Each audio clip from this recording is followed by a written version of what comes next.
hit subscribe.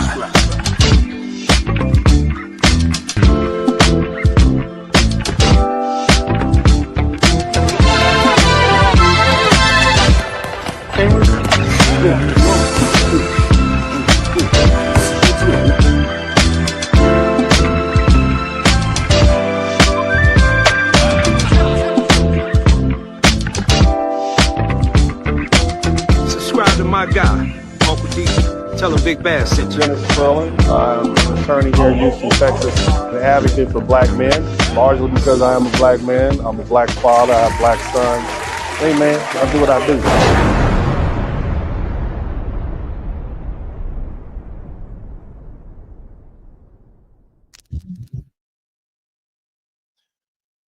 What's up, everybody? Welcome to the broadcast. Shout out to everybody in the chat room, man. Y'all make sure you all like, share, and subscribe to the channel if you hadn't already. My name is Dennis Spurling, and I want to, first of all, thank everybody who's hanging out with me today on my various YouTube channels, the Dennis Spurling Podcast, the Law and Legacy Podcast, and the Spurling Report. I would like to welcome everybody who's come on this journey with me of higher education.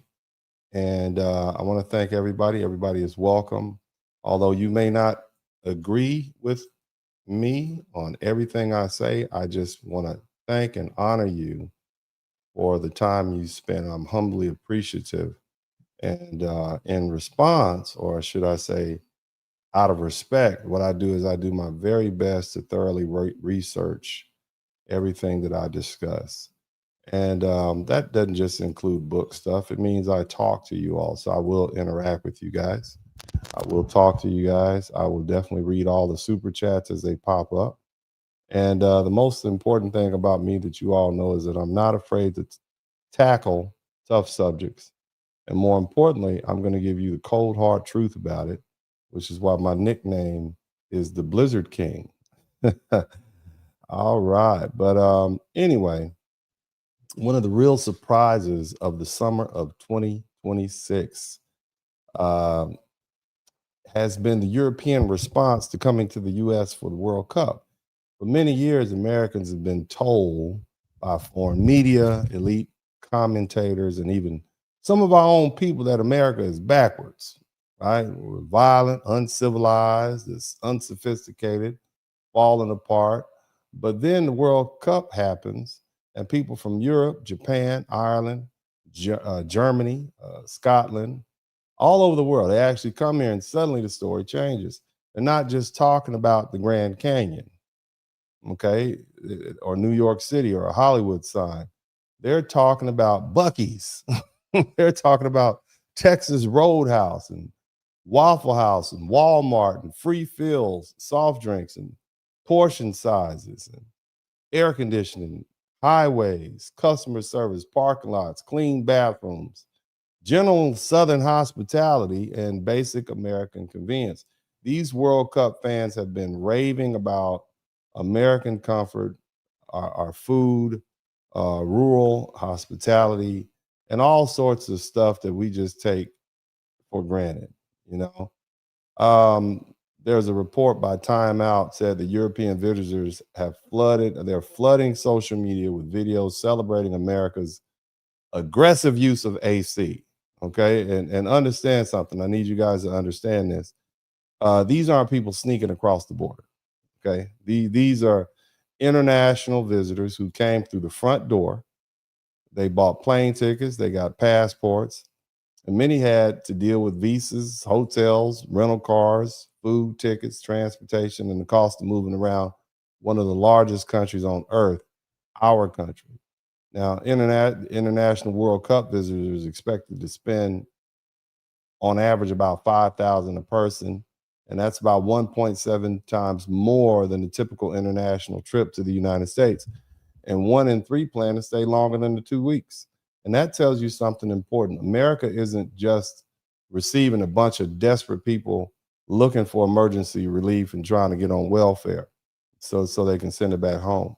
This is a different class of people. And during the World Cup, America's receiving, like I said, a different kind of visitor than we're used to. People with money, people with choices, and curiosity and enough money to compare America against the rest of the developed world.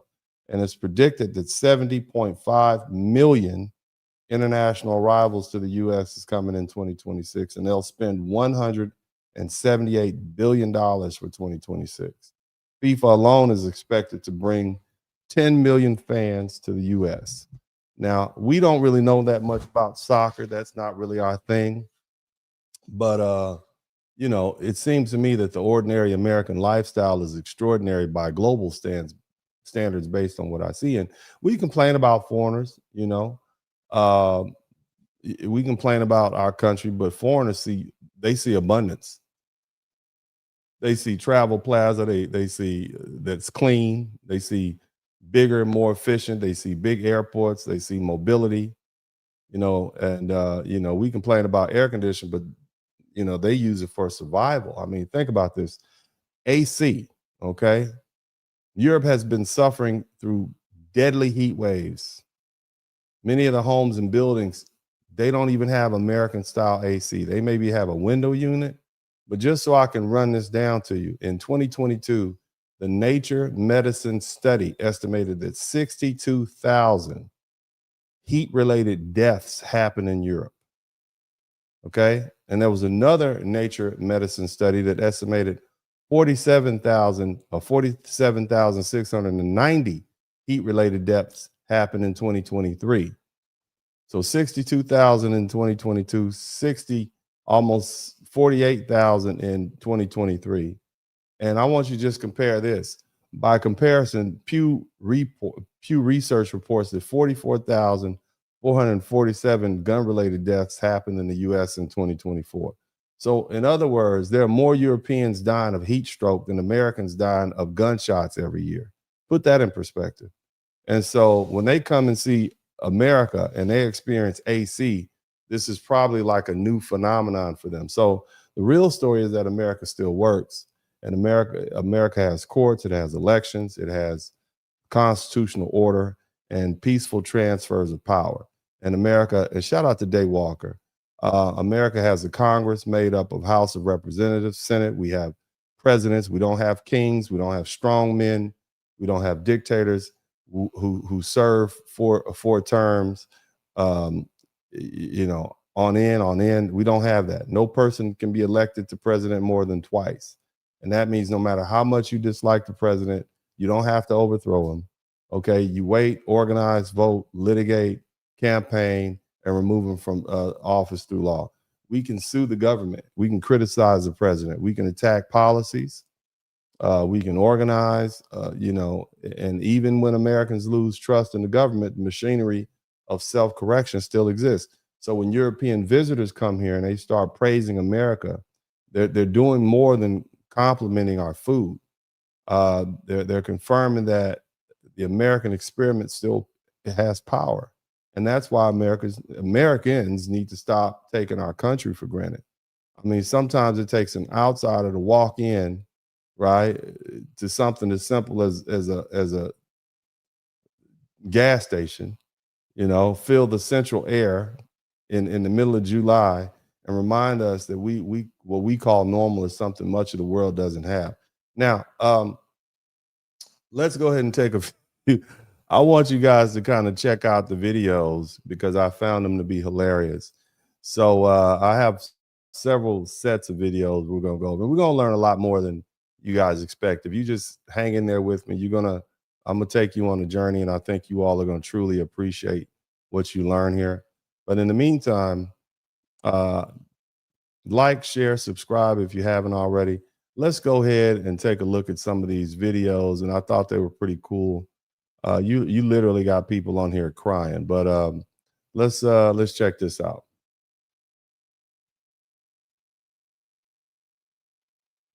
We went to pay, and the guy was like, "No, it's already been paid for." We went for a beer this morning. Went up to pay for it. A lady already paid the beer for her. That is friendship. We're hearing a lot of that. Yeah, I was at a 7-Eleven there, and the police, they were buying like people's food and all that. They were just so nice. You would never find that in Scotland. We've had a few drinks bought free of charge, which is great. We love that. But we've also received. How many of you understand what this this lad is saying. He's saying a few drinks. Now, keep in mind, and these guys are from Ireland, and I believe this is Boston. They ran out of beer in Boston. Okay, the Irish came through with their kilts on or whatever, and they ran out of beer in Boston. Is it the Irish that wear the kilts or the Scottish? I think it's the Irish. They drank all the beer in Boston. Pretty much everywhere these Irish people go, they drink all the beer magically disappears. I mean, I'm not talking about one or two. They're throwing back 10, 15 beers a piece. So they ran out of beer. So I think that's pretty cool. Somebody said they're from Scotland. Okay, cool. Thank you so much for the correction. Let's keep listening. Debated that, so it's no problem. Are Americans representing? Is that what you're saying? 100%. Okay, good. Absolutely. So nice. Meeting expectations or exceeding? Way exceeding. But these people have been on the they believe that, you know, America is this unsafe place with a bunch of people, you know, mass shootings and whatnot. They didn't realize just how amazing the United States is and how vast our country is, something we often don't. Let's keep listening. America, and this place is absolutely insane. It's massive. Now, what do you think he's talking about? He said this place is insane, it's massive. What do you think he's talking about? I'm thinking he must be talking about a Coliseum or something, right? Look what he's talking about. Bass, look at that. Bass Pro Shop. Look at that. This is what he's talking about. Right? Pro Shop. Now, I don't want to mess my, I'm going to turn the music down, but this guy's just going on and on about Bass Pro Shop, because remember, they don't have places like this when they can go in and just get everything they want all in one place. And apparently Europeans are amazed by the fact that they're able to literally walk in and make a firearm purchase, because I guess largely in most European nations, the firearms, owning a firearm is either very difficult or impossible. So they don't have that. So they've been taking over gun ranges. They've been just, I mean, it's like a bunch of kids in a candy store. So I just thought that was pretty cool. But let's move on to the next one. Here's another guy. Check him out. Okay. And this gentleman is, this guy here is about to walk into a football stadium. Let's check this out. 35 degrees Celsius. Taking all my pictures. You said 35 degrees Celsius. How much is that? About 100 degrees, something like that. Now, keep in mind, they don't have these sort of facilities in Europe. All right. And so we have stadiums like this everywhere. You know, this is not a big deal to us. This is nothing. So let's listen to him. Pictures outside, and I'm like, I just need to find me some shade, and I just want to experience what it's going to feel like to actually walk into the stadium, to feel the air conditioned. Oh, this is glorious. Absolutely glorious. It's like stepping into a fridge. Look at that. Living the dream. He was hot. I bet his armpits was sweating. There's some sweaty armpits. I realize if you all don't have air conditioning in Europe, you all have some sweaty armpits. We need to send them a care package of deodorant, okay, and not the one in the gel. We need the white one that clumps up under your armpits and gets stuck in your hair. That's what they need. We need to send Europe a whole 747 full of deodorant that, and we don't want the non-stick. We want the stick, because y'all must be funky over there. If I'm just saying, if you all don't have air conditioning in July, people dying of heat stroke, it's a lot of sweating and funk going on right now. I didn't know this, okay? Because I was like, yeah, let's go. I've only been to Europe once, and it was winter, okay? So it's not that it was. I went to Britain or the UK, London. So it was kind of cloudy. I know the food was not very tasty, but I didn't know it got that hot. You all are dying over there. Y'all dying. Y'all armpits must be dying too. I bet Europe is funky. Somebody type funky in the chat room. Let's keep going. I can feel myself rapidly cooling down. This is what dreams are made of. Rapidly cooling down. He's so rapidly cooling down. I'm happy for him. I'm happy that you know, this is what we're doing over here. We got AC, we got Buc-ee's, we got everything. We got guns, we got cheeseburgers. So let's move on. I like this guy too. He He was a trip. Check this out. Somebody type Texas Roadhouse. Somebody type barbecue. But like I'm in America with my son, so I'm like, let's go to Texas Roadhouse. It's unbelievable. First of all, they give you these peanuts. You can eat as many as you want. She's like, yeah, just take a bag. Then they come out and they put this bread on the table, and I'm like, oh, I didn't order that. I know. The bread is a trick. The bread is a trick. Don't get full on the bread because there might be an all you can eat, advertisement. If they fill you on bread and beverages, you want to hold out for the meat. Okay, I'm just saying. Let's keep going. The bread, it's like, oh, that's free. And it's like, and she goes, and if you want more bread, we'll just give you more. And this bread it's as nice as bread can possibly be. Like, if you're an Australian, try and picture the most unbelievable bread, like Subway bread. Got this fancy butter, and they give you the Coke. Of course, it's America, so it's unlimited refill. Yeah, and then they better. They want my service. They better. It was all like ribs and steak and chips. Yeah, man. There was an onion that had been deep fried, and you dip it in the sauce. I know just what you're talking about. You just leave there so happy. And then Australia, you're gonna be fat. You're gonna leave that fat. You're gonna be extra husky. You better watch it, little European man. You won't be able to fit in those tight pants and shirts that you all wear. You're gonna have to get some Hanes and some Fruit of the Looms. But let's let him finish. And I'm happy he experienced this. This is pretty cool. But again, these are just things that we as Americans take for granted. AC, Texas Roadhouse, ample supplies of food, portions, etc. It just says so much about, the caliber of life and lifestyle that we live here in the United States.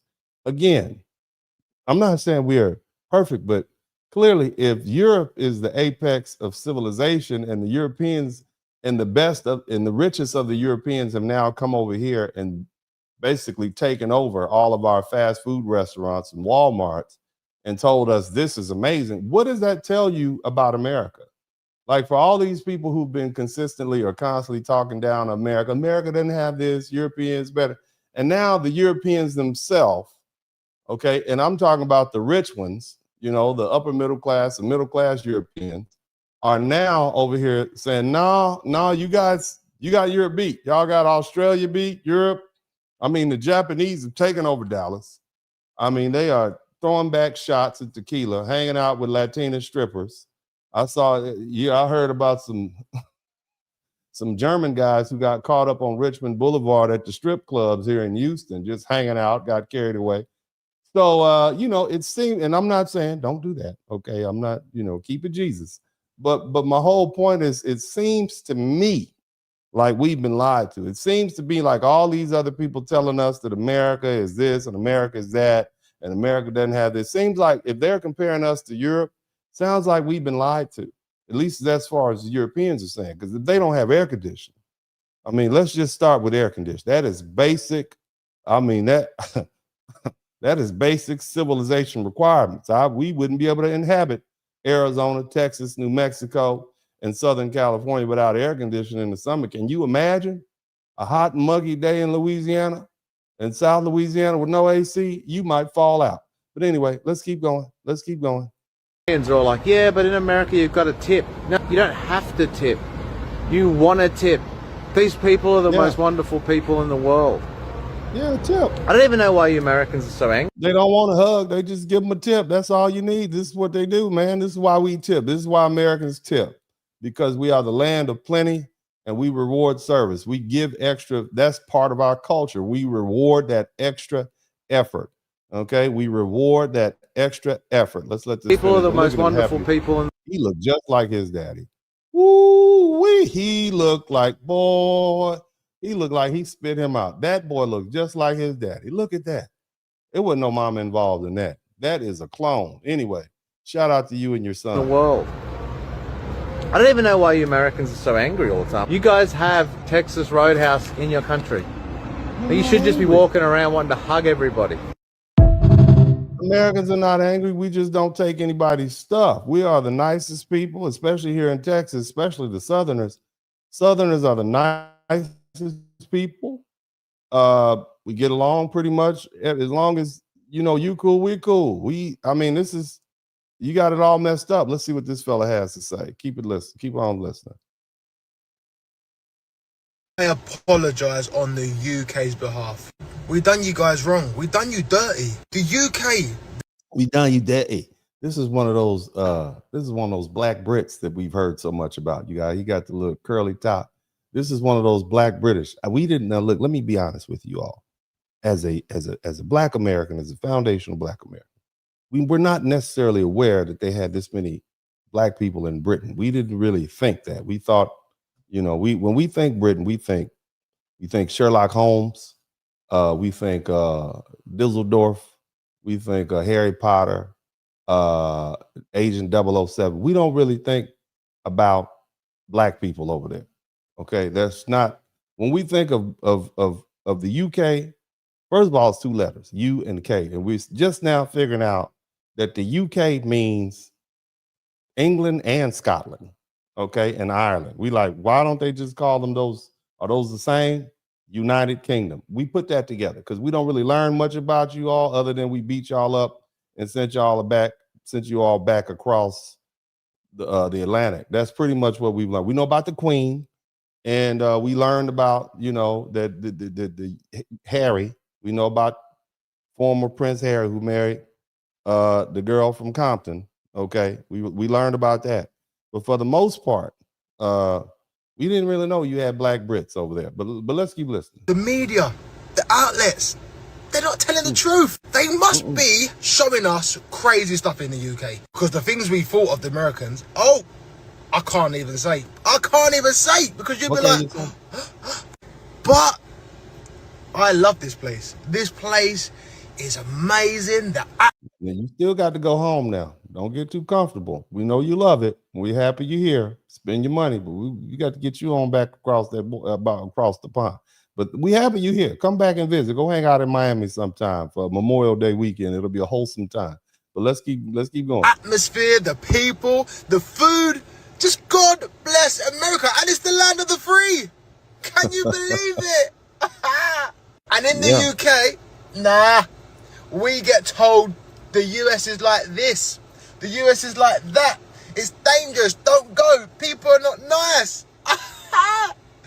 Look, look. I get the euphoric feeling of coming to a place for the first time. There are some parts of the United States that are dangerous. You shouldn't be hanging out. I wouldn't go to some parts, and depending on the time. But for the most part, as a foreigner, people are gonna treat you like, oh, you one of them UK. Look at that, man. You got to say something, man. Say something, man. Say top of the morning to me. Say something. We find you all intriguing. Again, remember, the immigrants that we typically get here in the United States are not from the UK. They are not upper middle class. They're not middle class. They're not rich. They're not here to watch a soccer game. They're coming up from the southern border. They're sneaking in. They end up on welfare. We see them hanging out in front of Home Depot. They brother. They want to come over here and talk stuff. That's not what we get. Okay, I'm just gonna be honest with you. So this is like a breath of fresh air to get some people over here who, they flew over here first class, hanging out. They'll pay for your meal. You know what I'm saying? So but the American, especially in the South, I can't really speak for Boston because Boston, I'm happy you all are treating the Scottish well, but Boston, as far as I'm concerned, is not on my list of places to go too often. I've been a couple of times, and 2 times too many. But pretty much over here in America, you get the energy we return the energy you put out. So if you come over here like this, and we love sports, and even though we don't understand soccer for the most part, I notice one of them kicks the ball around, and then the one with the uniform that doesn't look like the rest of them, he tries to block the ball, and we don't know. But we happy you happy, and we happy you and enjoying our stadiums. The UK, why are you telling lies? Why are you continuing to tell lies? Why? They gotta lie, because otherwise y'all be trying to come over here, they'll lose all their people. Yeah, America it's the richest country in the world. It's the most powerful nation in this world. It's one of the most stable nations in this world, and we have a great government. Let's take a look at this fella right here. Carolina in Charlotte, and I'm speechless. The place is beautiful. Beautiful. Spotless. You even to find a piece of paper, look at, you can't see a piece of paper on the ground. Look at even their grasses look like they're educated. Look at the trees, guys, standing like they got scholarship. This dude said the grass looks like it's educated, man. Now, I know he hot down there with the pastel suit on in North Carolina. Let's keep going. I almost enrolled by accident, guys, because it's so. They even have a lake where you can do catch and release. Yeah, you can. So they have there's fish in here. You can catch and release. They have private university buses on campus. They have hotels on campus. Hotel on campus.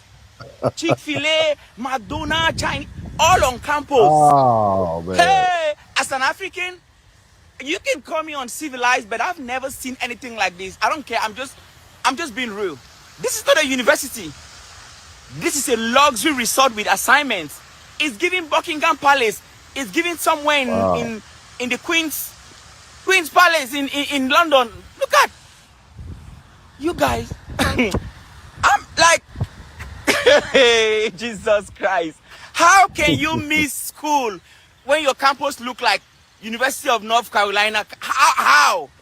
Well, because they have other things to do, like spring break, and sometimes they may have to go visit their parents, and so they will let the professor know or let one of their friends know to record the class for them, and they will catch up with the professor later. Sometimes our students need a 3-day weekend. Sometimes they schedule things and things happen, so that's why they'll miss school. But we thank you so much for your kind words, and we'll take them into consideration. But I'm gonna let you go ahead and finish, sir. Please continue explaining to us how beautiful UC in UNC Charlotte is. How are you gonna miss school? How are you gonna skip class when your campus look like this? You see why these students who study in these American universities, some of them are, I don't want to say smarter, but then honestly, yeah, you can't leave. Yeah. What do you expect? What do you expect if a student leave a university like this? What do you expect? I mean, look at. Yeah, it's a beautiful place to be. It's not like you have to. Let's see, what he's trying to explain to you all is that a place like that in some parts of Europe would be overrun with homeless people and trash and all sorts of nasty stuff going on. And it's just hard to even learn. Let's go to another one. I like this guy right here. He was really heartfelt. This is a German fella, and he doesn't want to go home. He just started crying. I mean, I found this amazing. Tyria, why? Help us understand. Why is it so impactful to you? Sebastian Krauts never imagined his trip to America would be so emotional. Yeah. No, you're human. Happy tears. In just a few weeks being here, I fall in love with this country, and this was so emotional. I even cried in the stadium. It's a huge departure from what he was expecting before traveling to follow the German soccer team in its World Cup run. To be honest, I was a bit scared or had the fear to travel to the United States. News about shootings and criminals and that the country is not safe. God takes us home. It's great. America is great. Sebastian met a group of strangers who offered him a ride to his hotel. What is the best city? Boston. That's Bob Series and his family, New Englanders who showed a group of Germans that Boston is warmer than some might believe. Bob, thank you. Love USA. Enjoy your time in the U.S. To me, I watched the video by myself maybe 40 times. I had tears in my eyes. Sebastian was more upset about the prospect of leaving America. I had tears in my eyes. I came to Boston. I came to see the football game, what we call football, but it's really soccer. They don't understand. I don't know why they call it soccer. It's football because you use your foot. But this was really heartfelt. I thought it was pretty cool, man. Just look how, think about it. These people have worked their whole lives. They've sacrificed. Many of them are highly educated people. They have extra money to spend, and they live in countries that are overrun by immigration, trash. The government doesn't care about them. They don't have these type of facilities. And it's like, what's the point of my hard work? Why did I make all these sacrifices? And so then they come somewhere like the United States and they're like, wow, this is what a society is supposed to look like.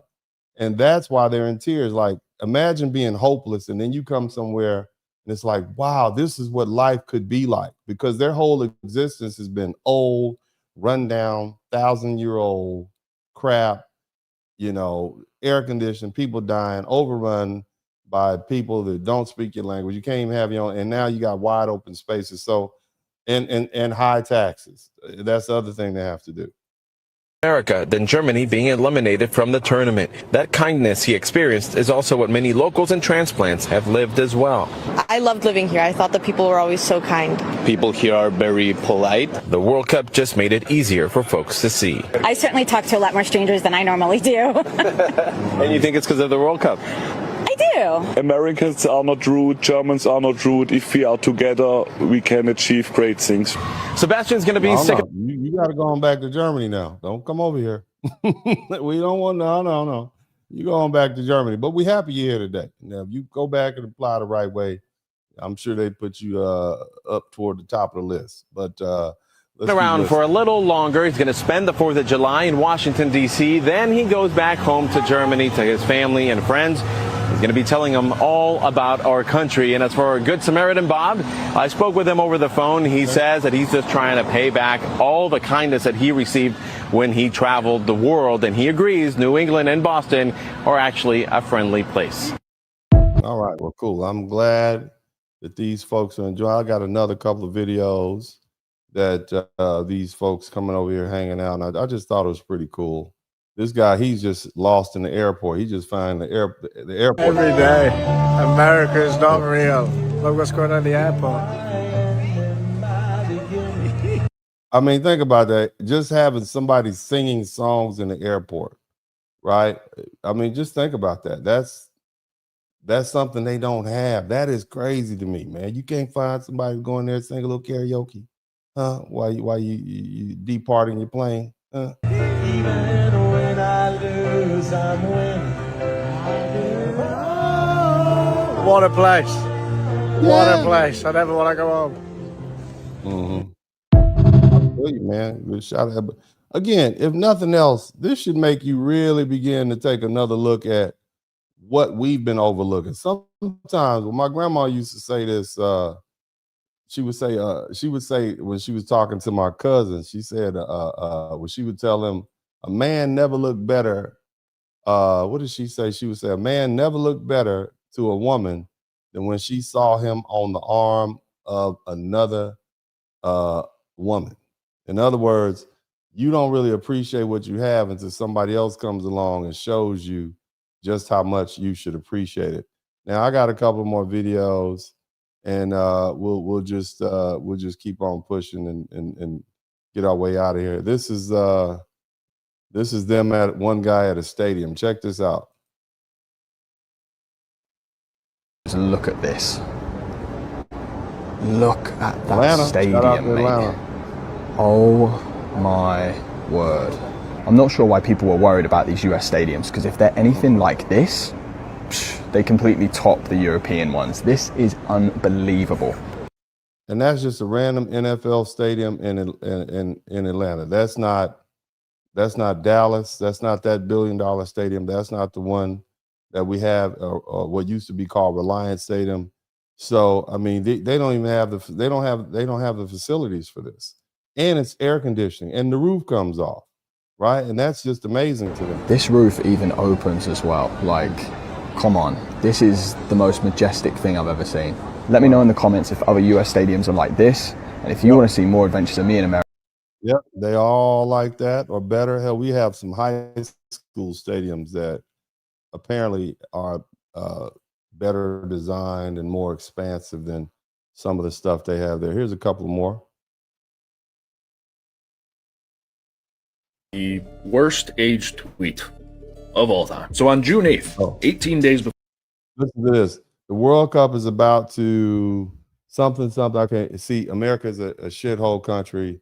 The USA, okay, experienced America as a shithole country. So this guy said this is the worst tweet ever. It Before did the World not Cup age started well. in the US, this guy told 2.5 million people that the World Cup was going to expose how much of a shithole America is. And now, a few weeks into the World Cup, I'd like a follow-up on this tweet there, buddy. So let's start off with just a basic stat, shall we? Because this World Cup just already set the world record for the most attended World Cup in history. 3.6 million people. Well, let's forget about the records and statistics, because I want to focus on the wholesome content that is coming out of the World Cup this year. And before I keep going, you watched the video for this long, so you might as well give me a follow. Because in a time where somebody type America is great. Somebody type America is great in the chat room. All right.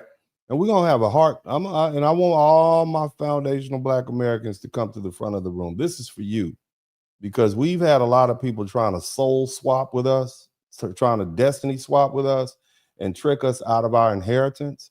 And I hope by the end of this broadcast, I can use all of my lawyer skills and my ability to convince you these people are trying to hoodwink you out of not only your destiny, but your inheritance, your hard-earned inheritance. Somebody type America is great in the chat room.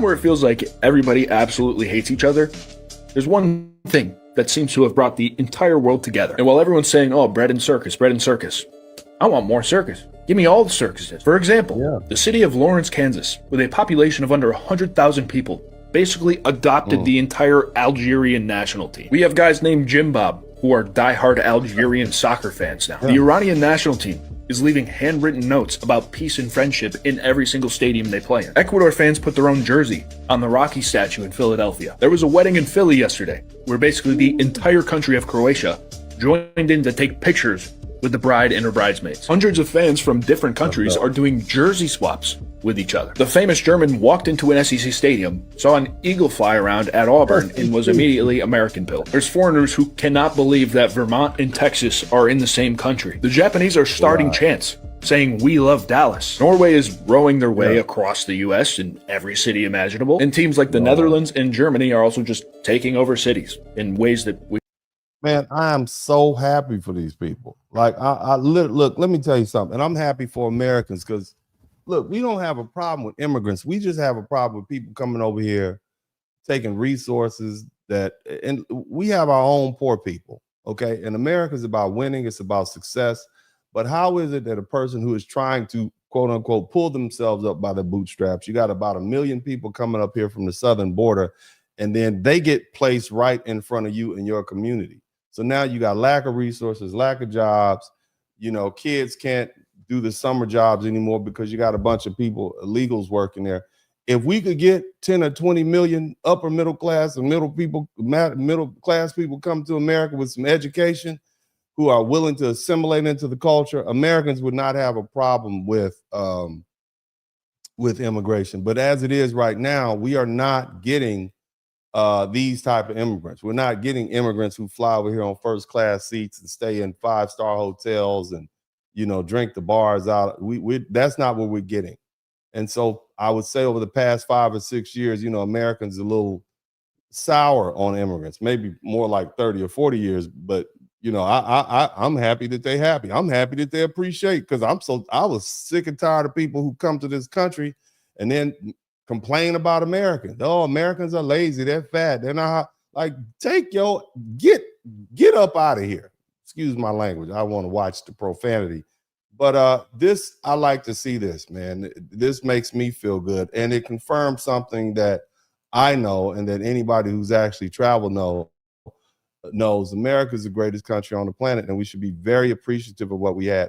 I'm going to let this run, and then we're going to maybe one more, and then we're going to move on to the next section. You guys... Somebody please explain to me what is going on over here in the South.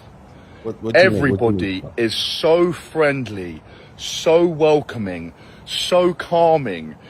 The way they talk, the accent, I love hearing it. It's like beautiful chimes in my ear. Being around people in the South genuinely calms me down. They talk slower. The pace of life over here feels slower. My blood pressure has gone down since I've got to the South. The food tastes better in the South. Everything over here in the South, I love it. What is going on, man? What is the secret? I bloody. We chilling, man. Life is good. This is why we do what we do. You see, this is why America is a country of overachievers. I don't care. We are into winning. Somebody type winning in the chat room. We win. We are winners. We love people from the South. I bloody love everything about the South. Seriously, what is it about the South that is making everybody so calm, so lovely, and so peaceful? What do they know? It's hot. It's humid. We got plenty of food. We have wide open spaces, so you get a chance to look at nature. You might live in a city like Houston, Texas, but you drive 20, 30 minutes out, you're surrounded by a forest area. So, you know, and the thing is, America is a continental country. It expands from one major ocean to another, from the Pacific to the Atlantic. So everybody's spread out. We're not over saturated with bodies. And, you know, for the most part, if you move down south, you don't, other than, let's say, Atlanta, Houston, Dallas, I'm going to say maybe Austin. Those are pretty much the only, in Miami, if you want to consider Florida the South. But those are really, to me, the only major American cities down south. But by contrast, if you're on the East Coast, you got Philly, Chicago, New York, what else? Baltimore, all those cities packed in, so you got a bunch of people up there. But you know, down south is easy living. Somebody type easy living in the chat room. Know that we don't know. What are they doing differently from us? I need to know. Get in the comments. If you live in the South, I love you. The barbecue I ate yesterday was off the chart. Everybody I've met wants to have a chat, is genuinely interested in our lives, and wants to help out. I love it here. Yeah, Americans are generally friendly. We are not a standoffish people. If you're here, we want to welcome you. And in America, it's about the energy you give back. If you give off good energy, we're going to give off good energy. That's generally how it is. You're going to run across a few jerks every now and then. But for the most part, you know, that's just how America is, especially down south, because we have time. No, we're not necessarily in a rush. Let's go ahead and I just like, I'm gonna end it on this note. I like the way this guy ended it, and then we'll move on to pride for the country. They love the country so much. Everything about it. The national anthem was incredible. It's amazing. I had goosebumps all over. Yeah, the national anthem. So this is, we got foreigners coming here getting goosebumps from listening to our national anthem, and then we got people who act like America is a bastard stepchild and they just can't wait to get away. But anyway, let me kind of, I want to, you know, we got to tell the truth, right? And I'm going to tell you what these people are coming from, and I'm going to do my best to help you understand what the average European is seeing, okay? Because we don't really pay attention to what's going on over there. Hell, we don't even know what's going on in Canada and Mexico, all right? And they're our neighbors. But Europe, let me say it like this. Europe looks grand on a map. It's majestic, and we read about it in the history books. But physically, much of Europe is small. It's crowded, it's old, it's heavily regulated, and already overdeveloped. I mean, Europe, think about it. America is only 250 years old. Europe is like 1,500, 2,000 years old. So you got stuff on top of stuff on top of stuff, like trying to put a new paint job on a moldy old bathroom tile, right? And so and other thing is, when you compare Europe to the United States in landmass, if you include Russia, right, it's different. But most of Russia is unhospitable wilderness. But if you exclude Russia, okay, European Russia, the U.S. is far larger than Europe. Texas alone is larger than almost every individual country in Europe. You can place the United Kingdom, Ireland, the Netherlands, Belgium, Denmark, Switzerland, Australia, Luxembourg, and Greece all inside of Texas, and still have enough land mass for one more American state. And that matters, okay? Because Americans think in terms of space. We think in terms of highways, suburbs, trucks, farms, subdivisions, interstate travel, open land. And Europeans think in terms of trains, borders, short flights, dense cities, cramped flats, which is their word for like an apartment, and countries packed tight, okay? They're right next to each other. And in Europe, a person can hop on a budget airline and fly from one country to another for the price of a dinner, okay? And in America, it would take you 12 hours just to drive from El Paso to Beaumont, you see? So in Europe doesn't have unlimited farmland. They don't have unlimited energy, housing, the roads. There's not that, the open land is not like that. So much of Europe's land is already shaped by cities and roads and farms. And that means Europe is not dealing with any empty space, okay, waiting to be developed. It's dealing with old neighborhoods, expensive housing, tight streets, aging infrastructure, and limited energy resources and public services that are stressed. And so here's the thing. They're also dealing with a migration problem, okay? I'm not talking about immigration. I'm talking about people just migrating there. They're dealing with large numbers of people arriving quickly from the global south, okay? And pressure doesn't the pressure doesn't fall on unused land. It falls directly on those apartments and schools and hospitals and police departments and welfare offices and public transit and neighborhoods that were never built to absorb that rapid number of that number of people. And this is why migration has become one of the central political battles in Europe. They are crowded, okay? They are hostile, right? It's a hostile takeover by illegal immigrants from the global south. African, Arab countries, they are just migrating. 2024, okay?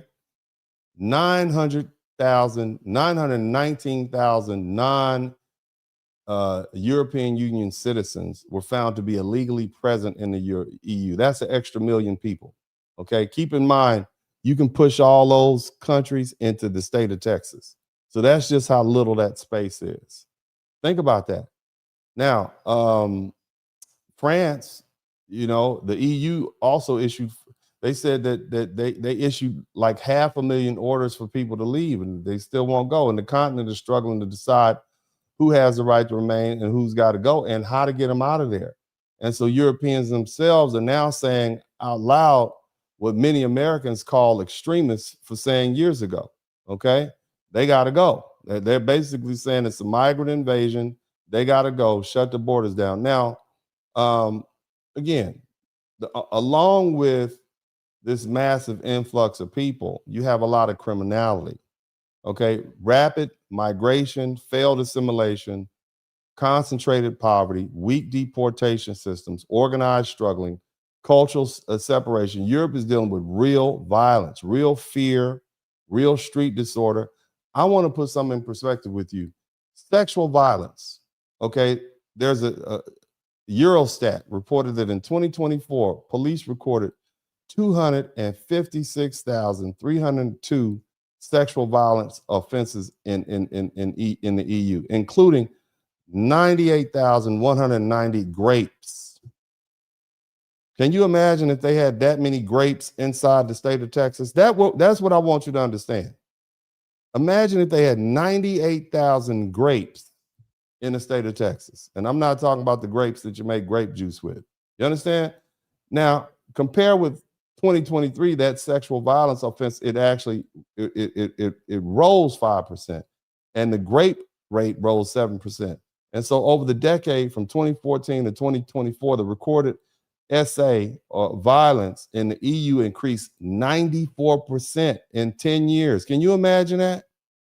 Imagine you got an 8-year-old daughter, and from the time she was 8 to the time let's say she's 18 now, the threat against her personhood and her body has increased that much. We're talking about 150%. It is literally not safe for those women to walk down the street. In July 2024, England and Wales police chiefs described violence against women and girls as a national emergency.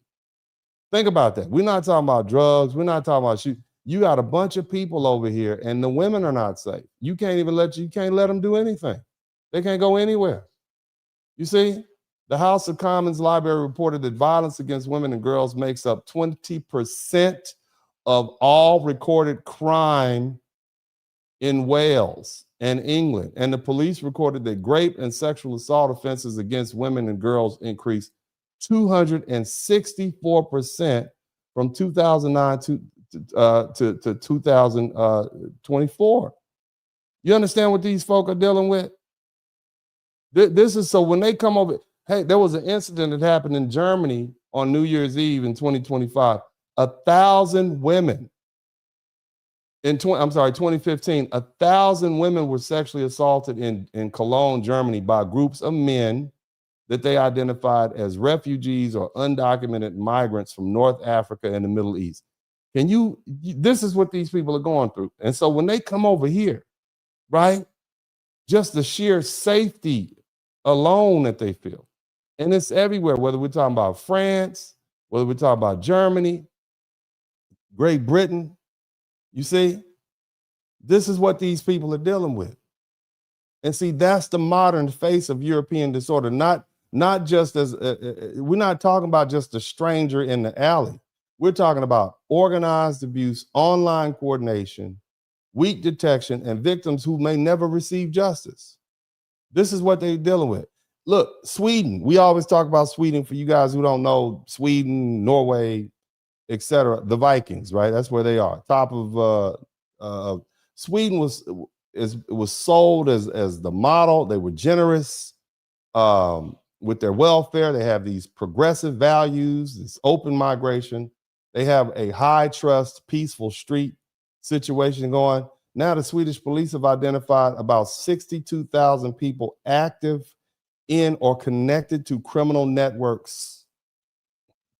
You see, including 14,000 active participants. In other words, they got 14,000 crooks and criminals doing all sorts of crazy stuff. Reuters reported that deadly shootings in Sweden more than tripled over the past decade. In 2023, Sweden had 9 times more deadly shootings than Norway, Denmark, Finland combined. And Swedish officials described their criminal networks as system threatening, involving violence, and they actually silence witnesses. They threaten social workers. They infiltrate authorities and political parties, traffic, drugs, scams, elderly. This is what these people are doing over there. You understand what I'm saying? And look, we all have heard about what's going on in this knife fighting. And that's just not something we can conceptualize here in America because we have guns. Somebody type CDL in the chat. A concealed carry license. Somebody type concealed carry license in the chat room. We packing over here, and we're not talking about knives, okay? But the Office of National Statistics reported that 49,151 knife or sharp instrument offenses in the year ending in December 2025. Can you imagine that? This is what's going on. These are tiny little countries. You understand? England is not that big. And here's the cold part. That was down from the year before where there was nearly 50,000 recorded knife incidents. You understand what I'm saying? And the same issues happening in Paris. These people do not feel safe. And so that's why I want you to just picture this. So shout out to William Lynch. So this is why some Europeans and tourists, they don't experience urban life as glamorous. They don't feel safe in crowds. Their experiences as a constant. They have to constantly be vigilant. Your phone, your bag, your flashy jewelry. You know, don't get distracted. Don't leave the cafe. Don't leave them on the table. Don't walk like a tourist. Don't let anybody get too close. That's what Americans need to understand. When Europeans come here and react like the U.S. is a breath of fresh air, they're reacting to countries where a woman can walk into a restaurant with a nice purse and sunglasses and not automatically feel like every eye in the room is calculating on how to snatch them from her. They're reacting to stores with wide aisles, roads built for movement, homes with big yards, restaurants with parking, commercial culture where ordinary people can still enjoy ordinary comfort without feeling trapped inside of overcrowded under under a pressure cooker. Okay, I want you to understand something. Like, there was a study that came out that said Mississippi is richer than England. Like, the standard of living for a plumber in Mississippi, he makes more money than a doctor in England. I think that's what it was. Mississippi is always at the bottom of our list here in America. So just understand the quality of living that they're having to deal with, or the standard of living. And see, that's why those, what they call right-wing / conservative parties are rising in Europe. It's not because of racism. Well, how would you feel if your daughters weren't safe? How would you feel if you couldn't walk down the street? You want to ride around with a Rolex? You bet not. You see? And see, that old liberal promise was compassion and diversity and cheap labor and moral superiority.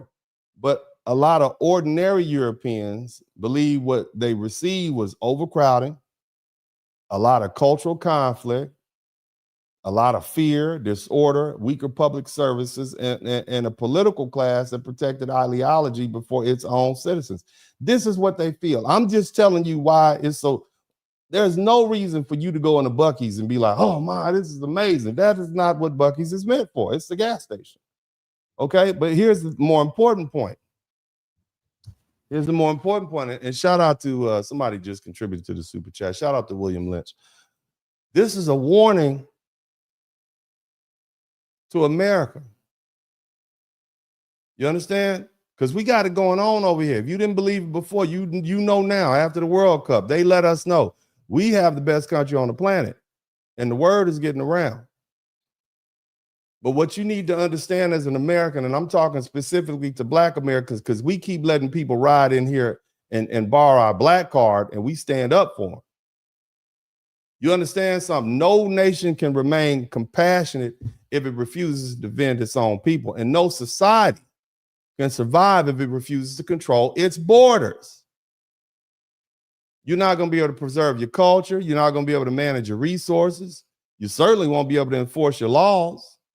Aside from taxes, one of the reasons I voted for Trump last time, because little girls kept getting taken advantage of by these people coming up here under the Biden administration. Every day, every week, I look up, whether we talk about Lake and Riley, there was a little girl that got, I'm going to say, taken advantage of and unalived a couple of miles from my office. How can I vote for another Democrat if you just going to leave the borders open and little girls and women aren't safe?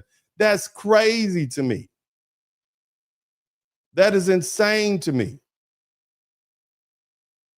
How can any self-respecting American say, yeah, I'm gonna vote for the president that's gonna keep the borders open and let millions of people coming over here, and I see women and children being taken advantage of? I'm just asking. Maybe you don't like one party or another. I never tell you guys what to do. I just try to give you my rationale. I tell you guys to vote your interest, but I knew what I didn't want. I know how I didn't want to live.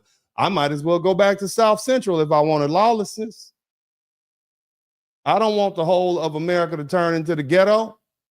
But what do you think happens when you allow people to come up here who don't play by your rules? Uncontrolled migration and failed assimilation do more harm to a country than anything else. Now, I'm going to share some videos with you all because, you know, some of y'all don't believe fat meat is greasy, so I'm going to let the videos show for themselves. You guys, I want you to see what these Europeans are running away from. I want you to see for yourself exactly what these Europeans have been experiencing, and you tell me, you tell me how you would feel. Okay, this is where I'm at. All right, this is what they're dealing with.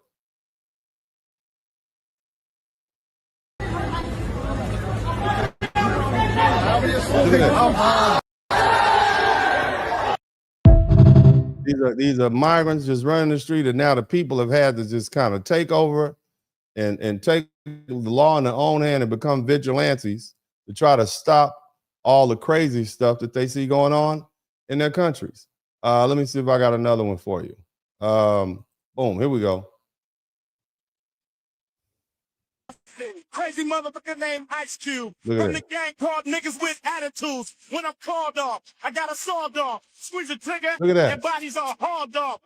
These people have gotten so mad that they're taken to the streets, and this is recently where they're literally running the migrants up out of there. True boy, if you fuck with me, the Look at police are gonna have to come and get me off your ass. That's how I'm going out. For the punk motherfuckers that's showing out, niggas want to mumble. They want to rumble. Mix them and cook them in a That acapella in the background, that NWA acapella in the background. gumbo.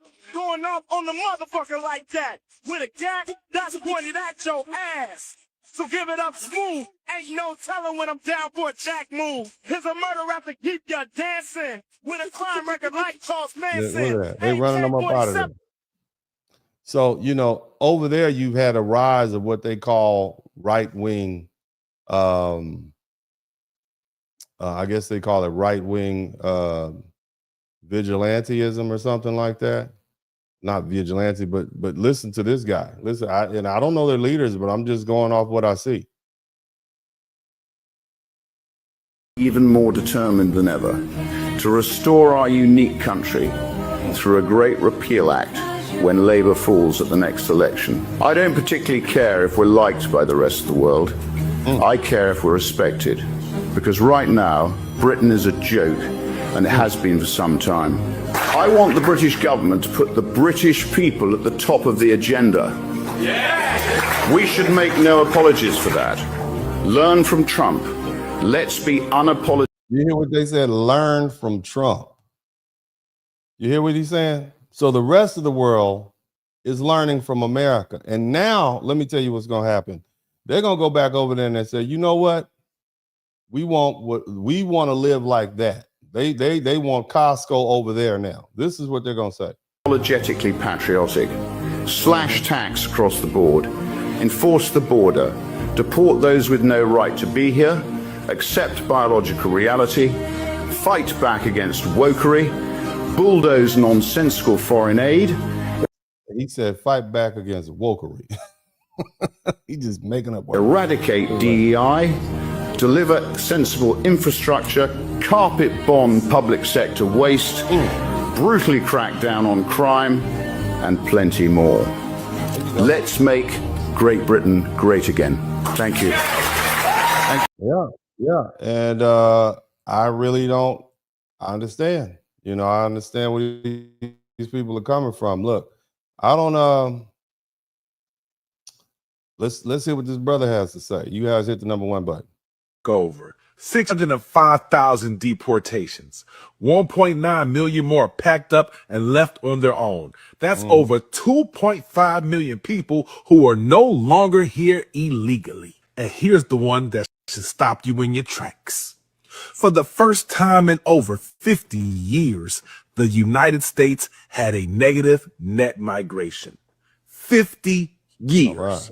That means more people left this country than came in. Because when you enforce the law works. They told you it. Now, I just want you to understand, this brother got a dashiki on.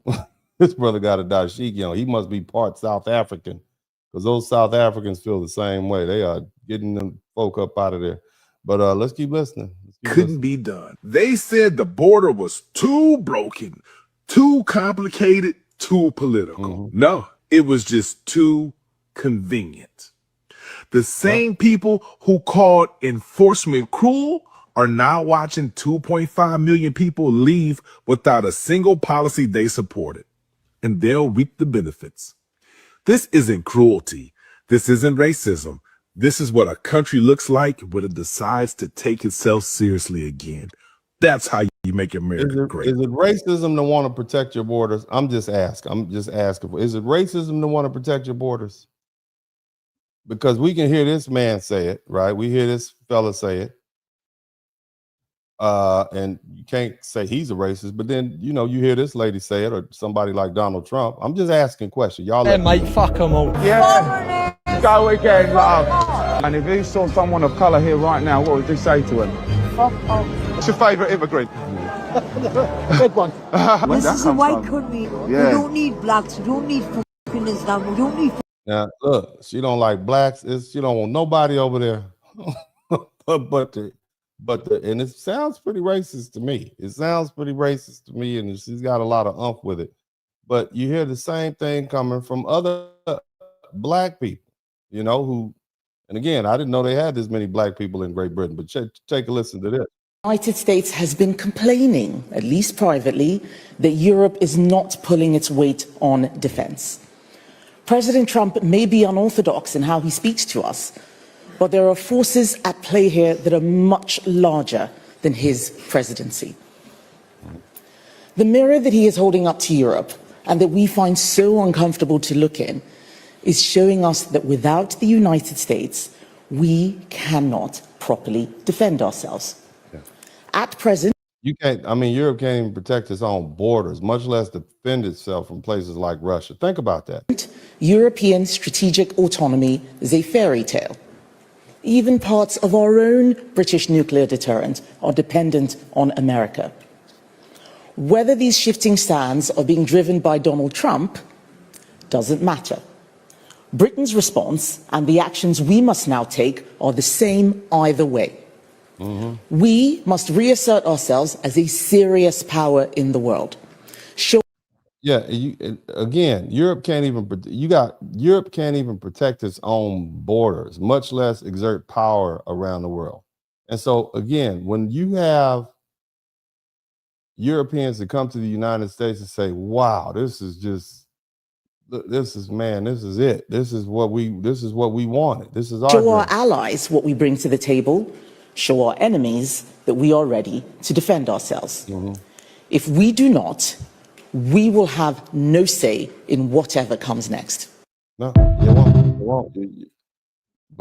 But you know, and one of the reasons Trump said, "No, we got to get these borders together," is because that's not how we're gonna roll. You know, take a listen to this.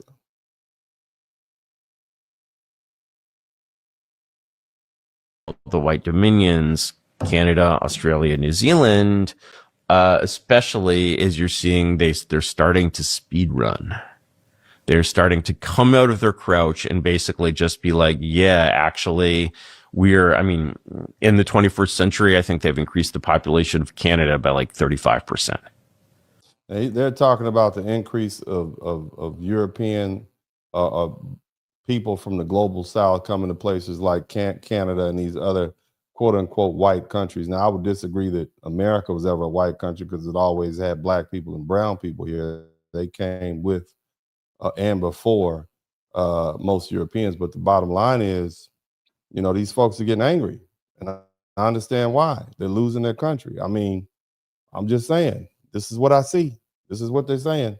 And so they come to the United States. We might be and say, more wow, pliable in terms of increasing like expenditure on defence, but nobody actually believes the British government is going to be spending 5% of GDP on defence in the next few years. They don't have the capacity to deliver it, even a Conservative government, and certainly this government. If we go then to the cultural question and the whole notion of like soft power, which I think is a problematic concept in itself, but what use is our culture in this world? People like watching BBC programmes, or some of them anyway, around the world. They like listening to some of the music that used to be produced in this country and still is quite popular, like the Beatles or whatever. But this is not, it's not meaningful in the world as it is. In the world as it is, not just Britain, but Europe is in decline. There's a divergence that's taken place between Europe and the United States since the crash, essentially. It's partly financial, it's partly the US shale boom. You can just see, if you look at what happens to GDP per capita in the United States after the crash. So all that being said, Europe is in decline. They've been overrun by foreigners who don't share their culture. Shout out to Paul. Thank you so much. They've been overrun by foreigners who don't share their culture. And Paula, thank you, Paula. I'm going to read all the super chats later. And so this is what they're dealing with. And so when they come to the United States, they're like, oh, this is what it's supposed to be like. And, you know, it clearly has them shook. Okay. Now, I would like, and look, you can search online and you can look at, you know, what's going on in Europe. I don't want to do too much here because I don't want to get this broadcast demonetized, because I have a bigger point. What America has to learn from Europe, okay?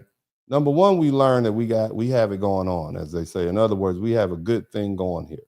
And if you weren't convinced of that before, just go to TikTok and look at all these people who've come to visit our country, okay? And see how their response to being here and just experiencing the World Cup in America. We are the place that is really the epitome of civilization. Okay. All right.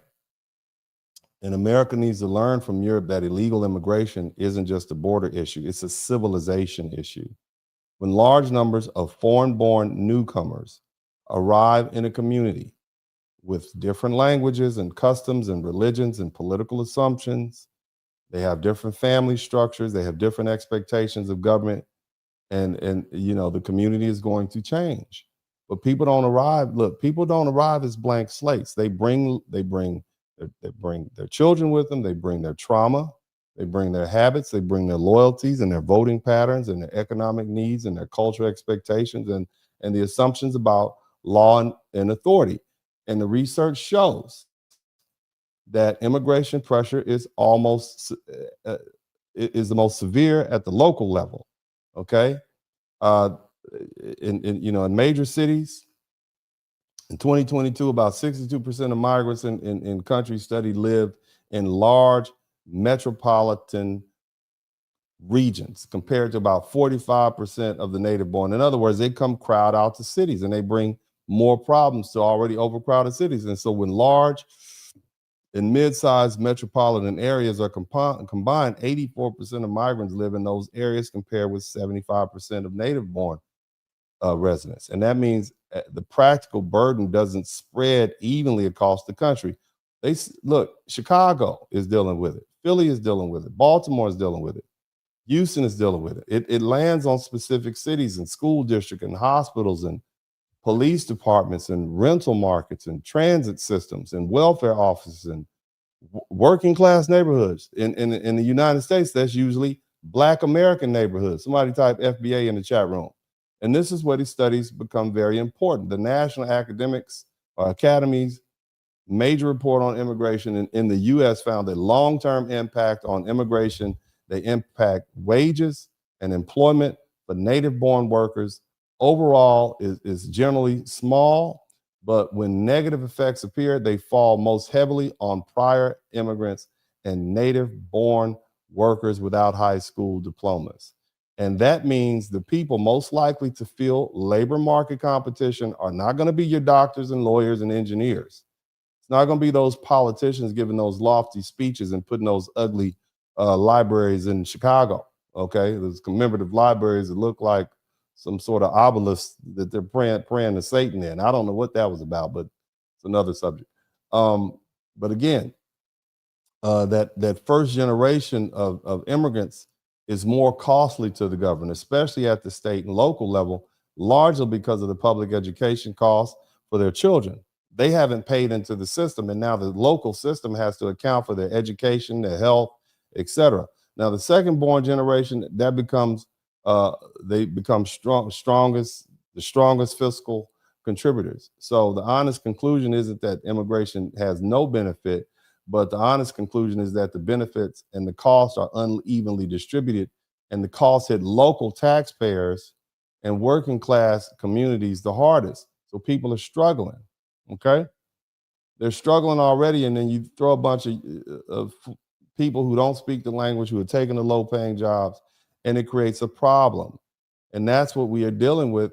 Well, that's what Europe is dealing with, because, I mean, there is no way they can deal with all those people. I mean, you got 1 million people, 1 million new people inside of that small area, and it's already overcrowded. I mean, what are they gonna do? You know, it's a tough spot that they're in. But the other thing is this. Well, let me say it like this: the Europeans feel it. It's. Let me just say, immigration requires balance, and mass immigration without assimilation changes the receiving country. It just turns it into something else. And Europe is a warning for America. That a nation can be generous, but we don't need to be reckless. And we've been reckless under a certain party. And welcoming people we can do that, but let's not be naive and we can be compassionate, but we don't have to surrender control of our civilization. if you like America, if you wanted to be here for your children, okay, if you wanted to be better for your children, then you have to begin to take a full account of what we're doing right now. Now, I want to talk to my FBA brothers and sisters. And for you all who don't know what the FBA is, that's the black people who've been here. We're not talking about the immigrants who judge. We're talking about the foundational black. We're talking about the black people who've been here when the first, they were settlers, okay? Somebody type FBA in the chat room. We are in a very unique position. We aren't immigrants. We're not guests. We're not visitors. We're people who arrived. We weren't people who arrived after the house is already built and then begged to get into the room. That's not us. That's not who we are, okay? And this is not about hating on immigrants. It's about refusing to let immigrants' narratives erase Black American history. You can acknowledge that immigrants without pretending immigrants built America. And from the beginning, okay? They didn't, all right? The foundation was already here, and Black Americans were part of that foundation before the mass immigration ever became the story. And that distinction matters because the Civil Rights era changed American immigration. The Hart-Celler Act of 1965, it formally abolished racism or racial quotas for immigration, all right? And the Hart-Celler Act is the law that erased America's longstanding policy of limiting immigration based on national origin. And that law didn't happen in a vacuum. It came in the same civil rights atmosphere that produced the Civil Rights Act of 1964 and the Voting Rights Acts of 1965, and the Civil Rights Act banned discrimination and employment and ended segregation in public schools and libraries and swimming pools. In other words, the moral authority created by Black Americans or foundational Black Americans and our success and our struggle, that's what opened the door for the broader legal transformation in America. We open that door. In other words, what I'm trying to explain to all the Black people, we open that door. We convince these white folk who we've been over here with for hundreds of years and say, hey, you know what, we need to let some more people. Now, our thinking was we can let these folk in and they'll come in and they'll help out and, you know, they'll assimilate. That's not what happened. They came over here and they have not been what we thought they would be. But again, before that transformation, America was overwhelmingly white and Black. The 1960 Census report said that white Americans were about 88.6% of the population, and Black people were about 9%, okay? That's it. Black people were, at that time, we were about 18 million people. Out of 179 million people, we're about 18%. That's about 10%.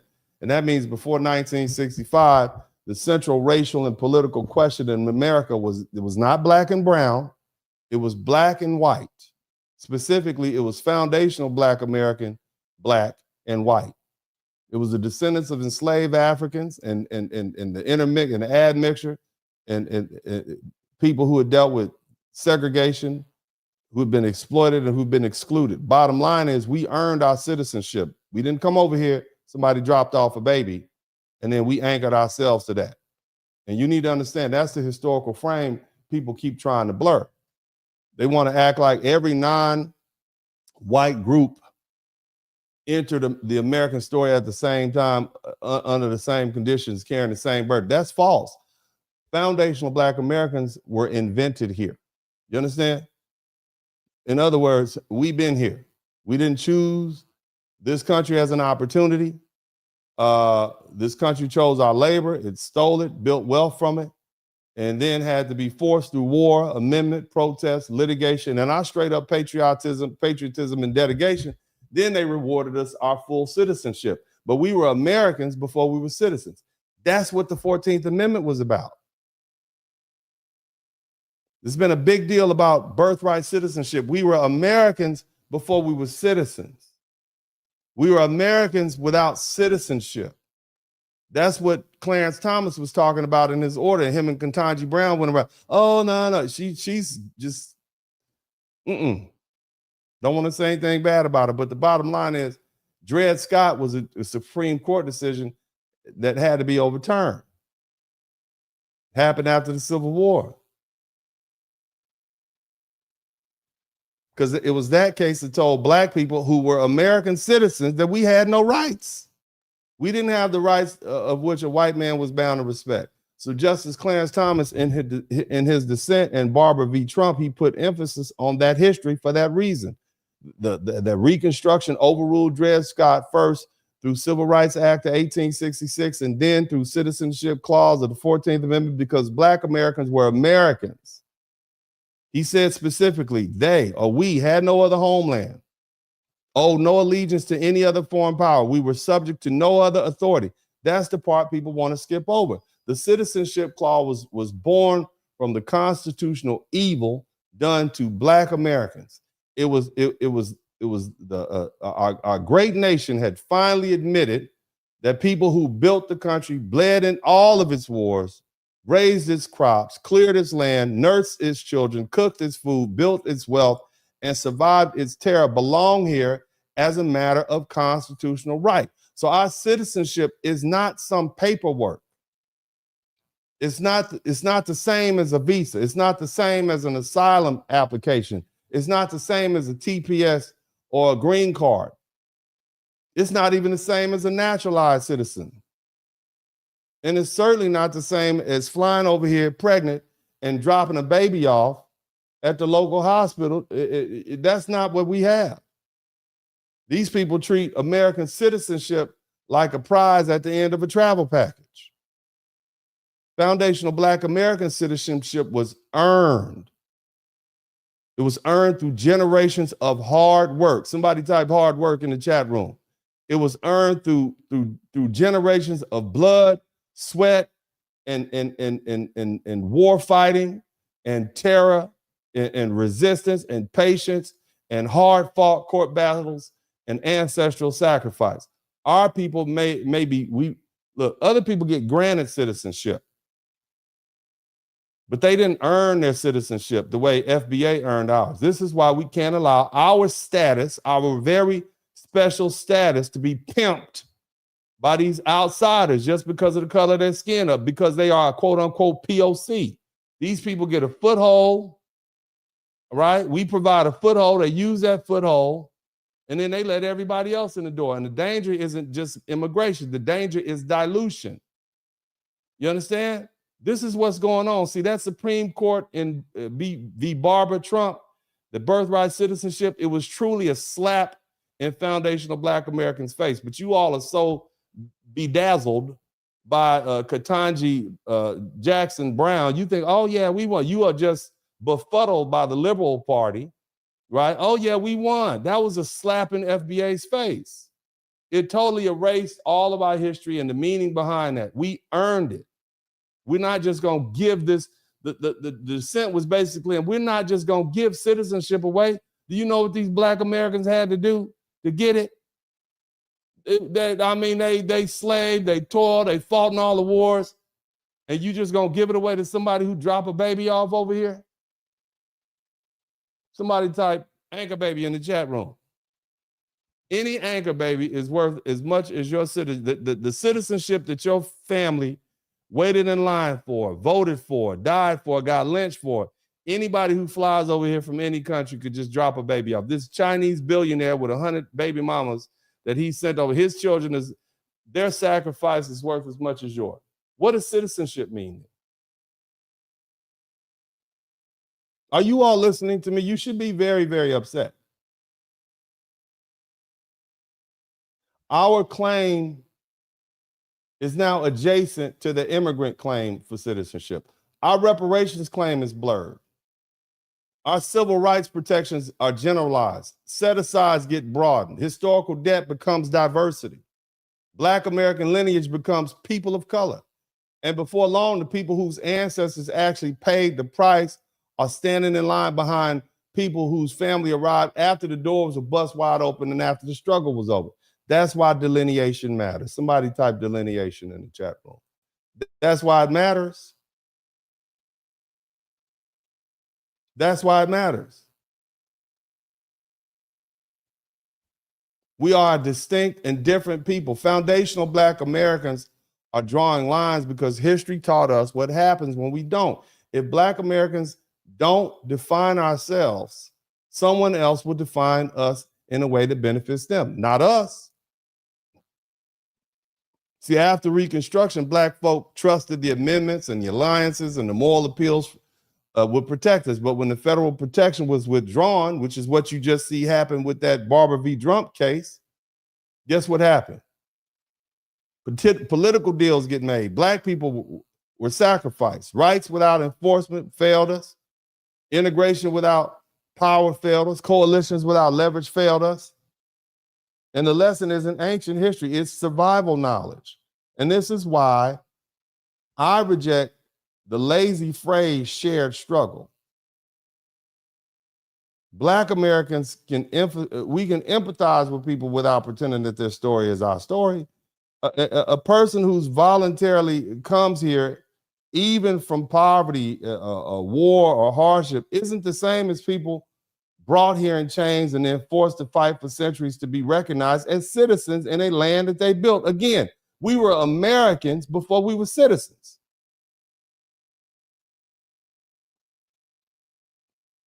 Look, immigrants contribute, but contribution isn't foundation. Arrival isn't lineage. Opportunity isn't inheritance, and legal status acquired after entry isn't the same as a constitutional belonging purchased by generations of Black hard work and sacrifice. Somebody type hard work in the chat room.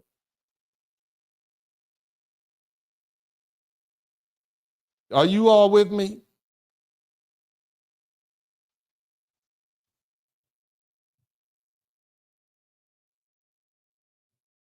Are y'all listening to this?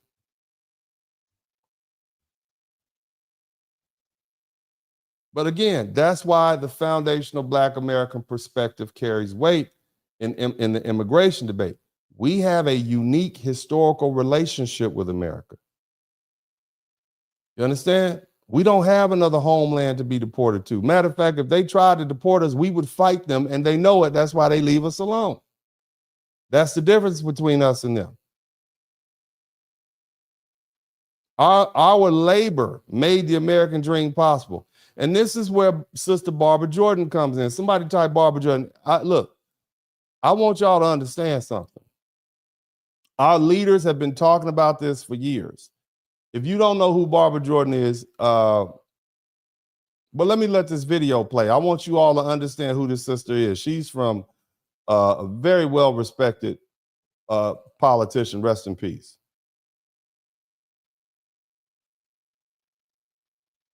Fair use. We strongly denounce the hostility which seems to be developing around immigrants. That is not healthy.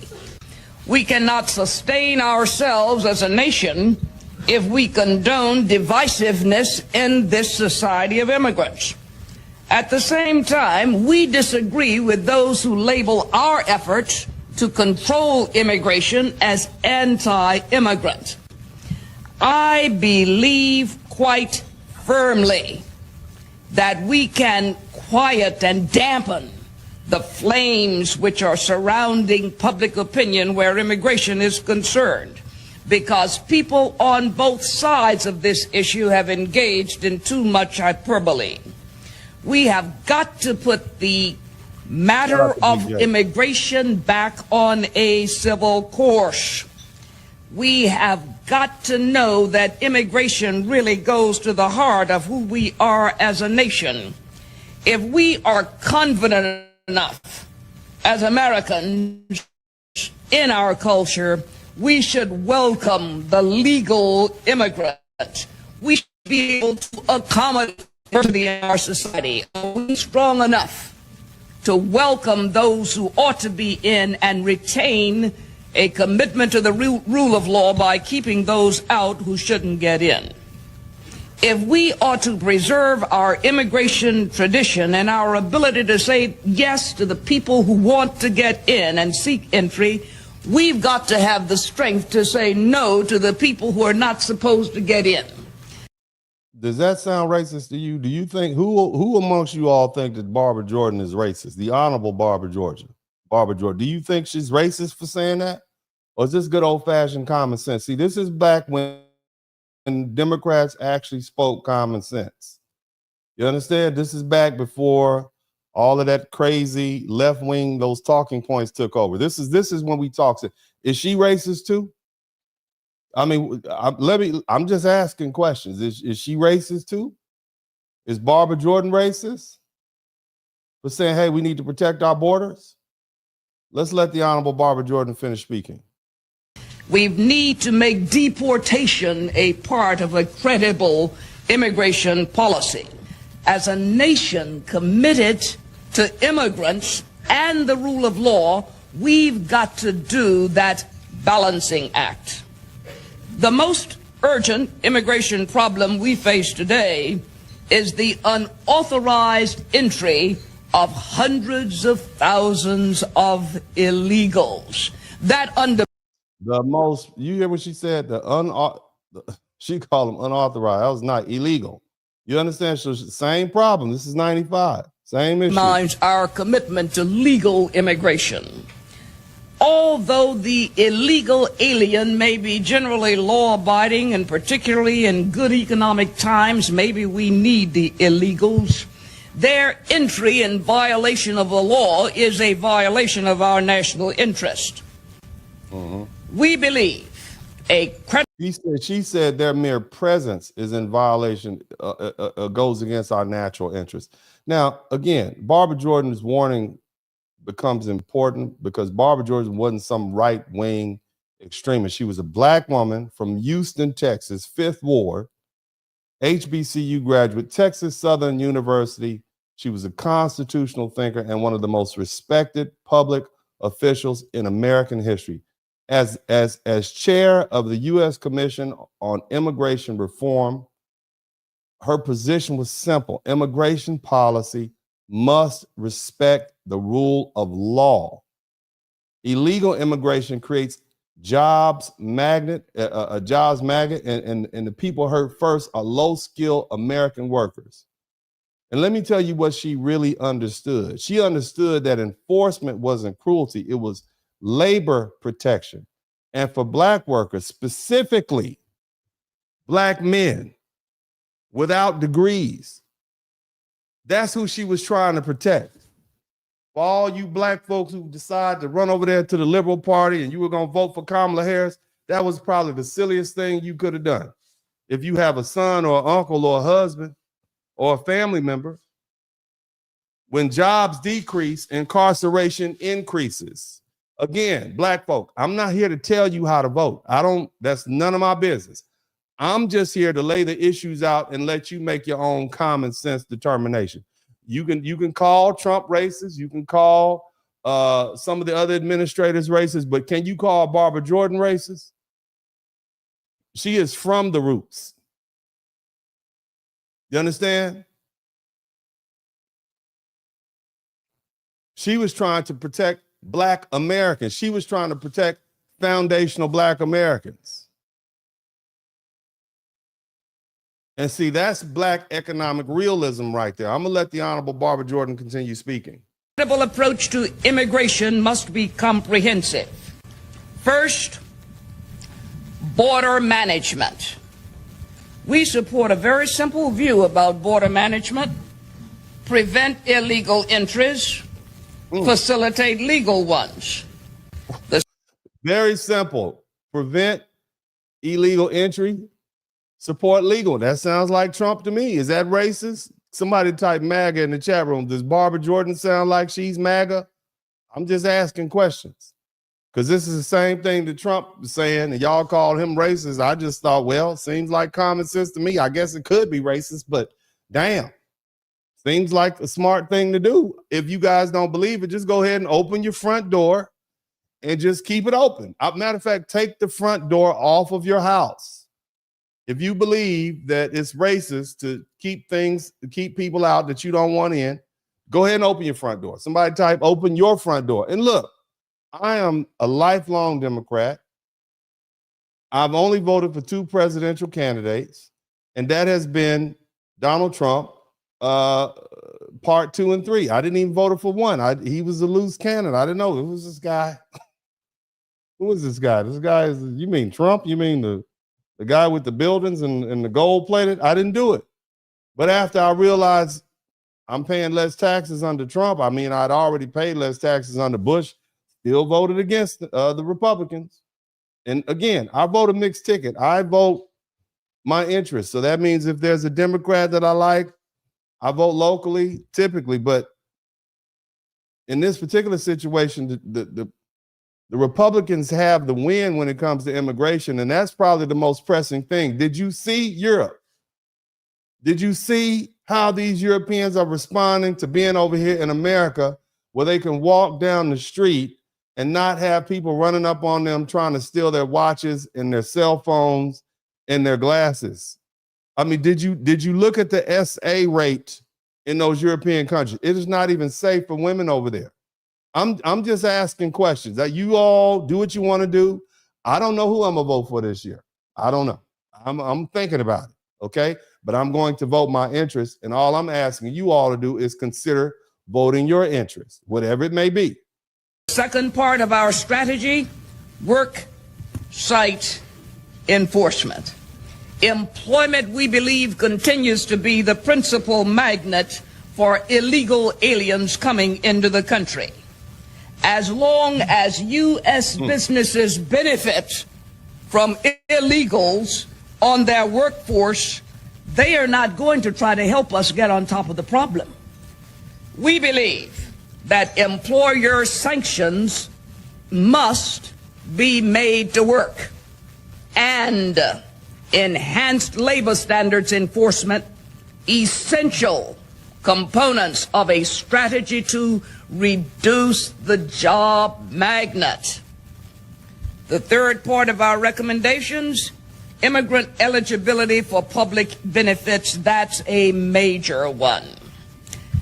The Commission believes that decisions about eligibility should support the objectives of immigration policy. In other words, we don't need immigrants, illegal immigrants on welfare. That's what they're saying. The American taxpayer should not have to pay for illegal immigrants to utilize Social Security, welfare, etc. Is that racist? I mean, look, this is Barbara Jordan. Are you all saying Barbara? She's saying the same thing Trump's saying. I know y'all say he's racist, and maybe he is. I don't know. I don't know. The racists think he's racist, but if Barbara Jordan is saying the same thing he's saying, you would call her MAGA if she was alive this day, wouldn't y'all? Somebody type "Make America Great Again." Somebody type "America is great." I don't believe we need to make America great again. I believe America is great right now. Somebody type "right now" in the chat room. Okay, I don't confuse America's moral dilemma with its greatness. It's still great. Matter of fact, if you want to, if a moral dilemma eliminates a country from a nation from being great, then we got to take Spain off the list, Rome. We got to take ancient Persia. We got to take the Byzantine Empire off. We damn sure got to take Genghis Khan off of there. He can't even mention him. We got to remove Greece. We got to remove the UK. We got to take Egypt off there because they had slaves too. It's so many other. We got to take China. No part of China can be great if we are holding a country greatness hostage based on the crimes it has committed. Russia can never be there. No part of Russia ever. Not the empty part in Siberia or the part close to Germany. I'm just saying. So in my opinion, my humble opinion, America is great now. Okay. But that's just a thought. I'll deal with that later. But again, this lady is saying that this beautiful, honorable woman who was well respected is saying the same thing. And it made sense then, makes sense now to me. Now, the question that you have to ask yourself, why is it all of a sudden when you hear somebody like this say it, right? Let's listen. Nobody in the Senate that can lecture me on immigration. This is not a political issue. I've lived it my whole life. This is not immigration. 3.3 million people released into the country. 5 to 10,000 people a day illegally arriving in the country. That's not immigration. For you all who don't know, this is Marco Rubio. He probably is going to run for president. He ran for president against Trump the first time. He was a young senator. He's well respected. I'm not telling you who to vote for, but it's probably going to be him, J.D. Vance, and some variation of that. But again, the issues that are important to me, that's what I'm voting for. Maybe y'all want to vote for Gavin Newsom. Go ahead. Maybe Kamala Harris is running again. Y'all can vote for who you want. I don't tell people what to do over here. You grown. Okay. I let you grown here. Okay. But go visit California. I want you to, there's a beautiful street called Hope Street, downtown Los Angeles. I want y'all to go hang out on Hope Street. And it's a very Hopi place to hang out. And you'll see just how amazing Gavin Newsom has been for a president or the governor of California. You go check that out. And then there's some beautiful property in Palisades. It's been freshly cleared. Go check that out, and you'll see just how well California has been managed by Gavin Newsom. Go check that out. If you want to, go ahead, enjoy yourself. I'm just here to listen. Let's listen to Rubio finish. Immigration is a good thing. Mass migration is a bad thing. Amen. And that's what this is. This is a mass migration, and it's not good for anyone. It's not even good for the migrants, many of whom are raped and killed along the way. It's good for the traffickers. It's good for the enemies of this country, but it's not good for the migrants. This is mass migration. And it reminds people, say, well, if you're against this and you want to be strict about immigration, that's anti-immigrant, which is silly. At least they say it to me. But I remember, I'm not anti-rain. I think rain is a good thing. I think we need rain, right? I'm anti-flood. I'm not against the rain, I'm against flooding. Does being against flooding make you anti-rain? No. And being against mass migration does not make you anti-immigration. Because mass migration is not immigration. That right there is one. Look, again, if you think that dude is MAGA, a racist, let me just remind you. Let me take you right back here to Barbara Jordan. Let's go right back to Barbara Jordan, okay? Because she's saying the same thing he's saying, okay? Except, it's coming from a different package. You have a middle-aged black woman. There you had a middle-aged Hispanic man. Okay, but they're saying the same Objectives thing. as a measure of benefit policy, we come to the following conclusions. First, legal permanent residents should continue to be eligible for needs-tested assistance programs. Our views on eligibility for benefits of illegal aliens are different from those benefits that are recommended for legal aliens. If an alien is in this country lawfully, he should receive whatever benefits a lawful resident receives. But if a person is here unlawfully, he should be entitled to no benefits. Somebody type no welfare. Is that racist? Is Barbara Jordan, is the honorable Barbara Jordan racist for saying no benefits for people here illegally? Is that racist? Because I'm just saying, these are the type of Democrats that I grew up with. I might have been in college when she was in office. Didn't know how much of a jewel she was. Okay? Didn't know. Right? This was good common sense. We're all Americans. We're going to figure out a way to make this thing work. America still works. Okay? That's what I'm trying to explain to you all. America still works. If we it's delicate. It's very delicate. You get a couple of crazies up there who think they just want to exercise their own purview and just do what they want to do. And I'm going to do it because I say so. Next thing you know, we have the southern border flooded because they want to get reelected. They're so hell-bent on holding on to power, they'll allow our states to be flooded with illegal immigrants just so they can turn around and count them for the census so that they can have more representatives in the House of Representatives. I'm just saying. So Americans with good common sense, again, I'm not telling you who to vote for. Vote Republican, vote Democrat. I'm saying vote your interest. That's it. That's all I say. Okay. But if you're going to call Rubio and President and Trump, all these people racist for their policies. Let's go back to what the Honorable Barbara Jordan said. Is she racist too? Or is this just some media propaganda because they're trying to scare you or make you vote in a way that they want you to vote just so they can exert control over you? Because that's what their handlers are telling them to do. It's just a thought. Out of respect, I'm gonna let the Honorable Barbara Jordan finish. I will post this up on my Instagram page so you all can go over there and download it yourself, because you need this. You need this just to remind yourself of what a real American, a real patriot looks like. Okay, especially my foundational Black Americans, because we've been brainwashed to go too far left with the crazies. And again, I have some Democratic views and some, I don't even consider myself a conservative, but golly, common sense has to prevail. All right, but let's keep listening. No benefits. Why the distinction between the eligibility of legal aliens and illegals? Illegal aliens don't have the right to be here. They broke the law to get here. They never intended to become a part of our social community. They broke the law to get here. So you're saying what the liberals have been saying on some of these channels is that, oh, no human being is against the law. Barbara Jordan said they broke the law, and she is a lawyer, and she was a former prosecutor, so she would know. They broke the law to get here, so they're already in violation.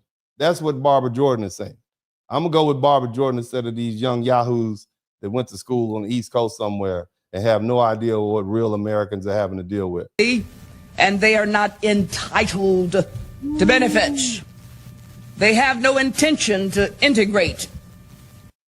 There it is. They have no intention to integrate. So, hey, shout out to the Honorable Barbara Jordan. But look, it didn't even start there.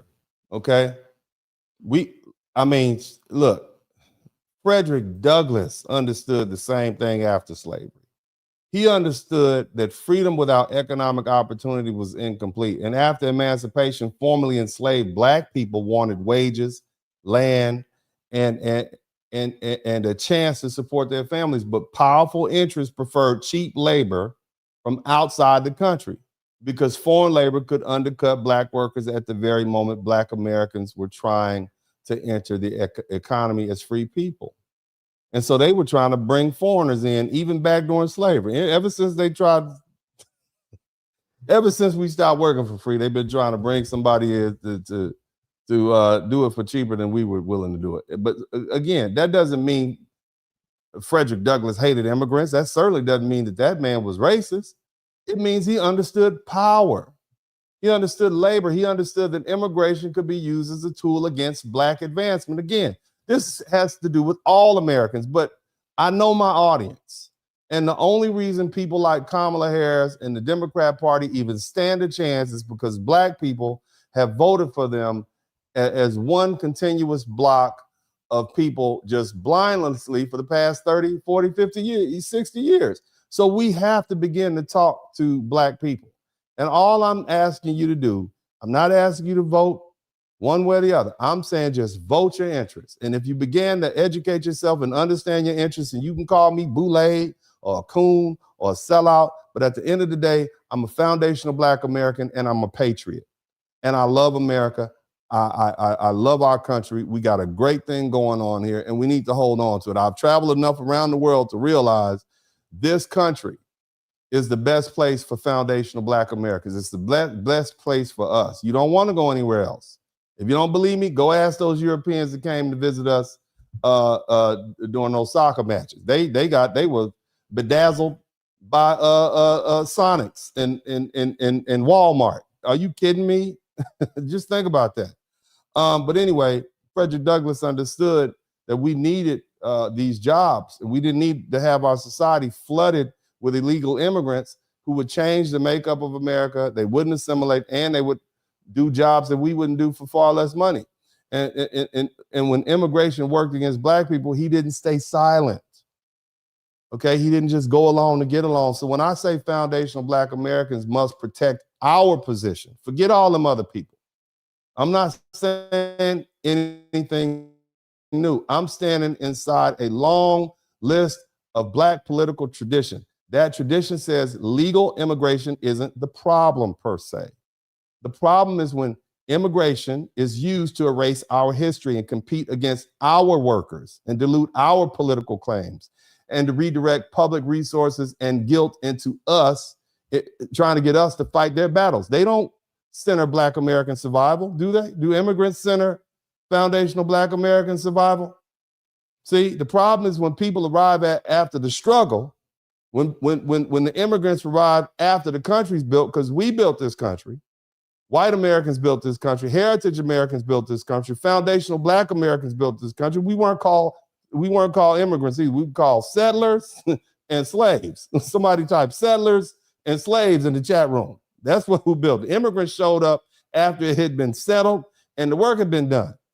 Okay? I'm not taking anything away from their contribution, but they did not build this country despite what that screaming Haitian lady said. Now, again, okay, the problem is when people arrive after the work is done and benefit from that and then talk down to the people who struggle made their opportunity possible. Somebody type work harder in the chat room. You see? And foundational Black Americans have to stop apologizing for having boundaries. Every group has them. Immigrants have them. They have hometown associations, language networks, business circles, family chains. But the moment Black Americans say we're a specific people, we have a specific claim, suddenly we're divisive. We're being xenophobic. No, we're being precise. We aren't a catch-all category and a moral resource for every movement that needs a civil rights backdrop. Again, even though the 14th Amendment has been stripped from its historical meaning and turned into this global loophole for people to sneak their way into the country and get citizenship, we're allowed to say what the historical inheritance means to us. We're allowed to say that our citizenship wasn't an accident of geography, but an actual correction of a constitutional injustice.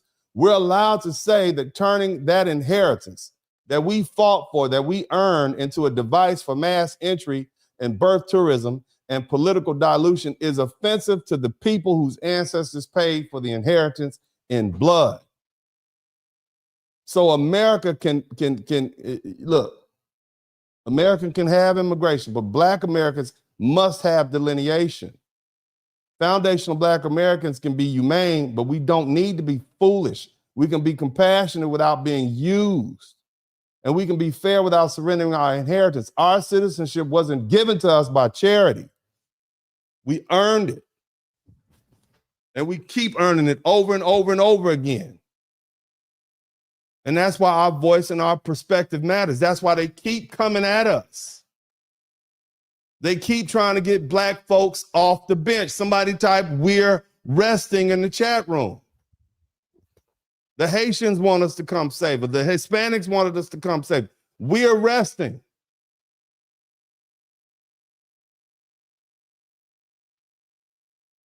We don't ever need to allow anybody, immigrant, politician, activist, judge, scholar, sorority sister, media personality, actor, entertainer, we don't ever need to allow them to use our hard-fought status as a foothold while pushing us back to the back of the very house that our ancestors fought and died for.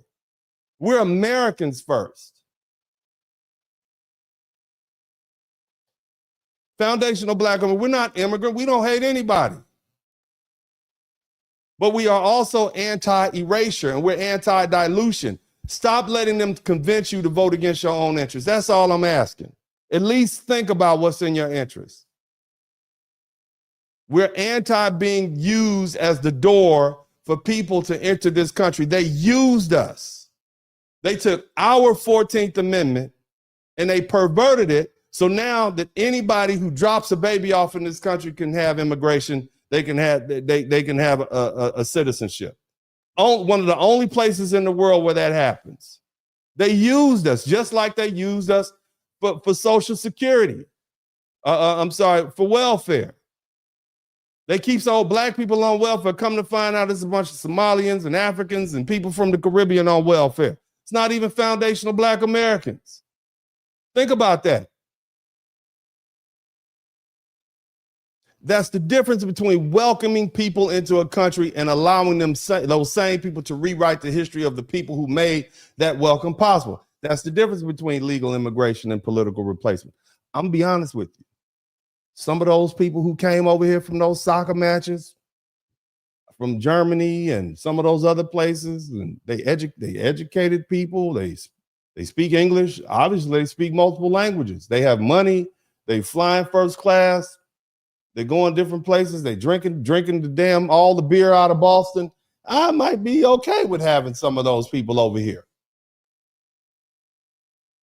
Much rather than having a million walk up here from the southern border with criminal. I mean, you just literally have the same thing that happened with the Mariala boat lift, where Cuban dictator Fidel Castro hoodwinked, bamboozled, and led astray Jimmy Carter. Yeah, we sent all the Cubans. So he opened up all the jails, put these people on boats.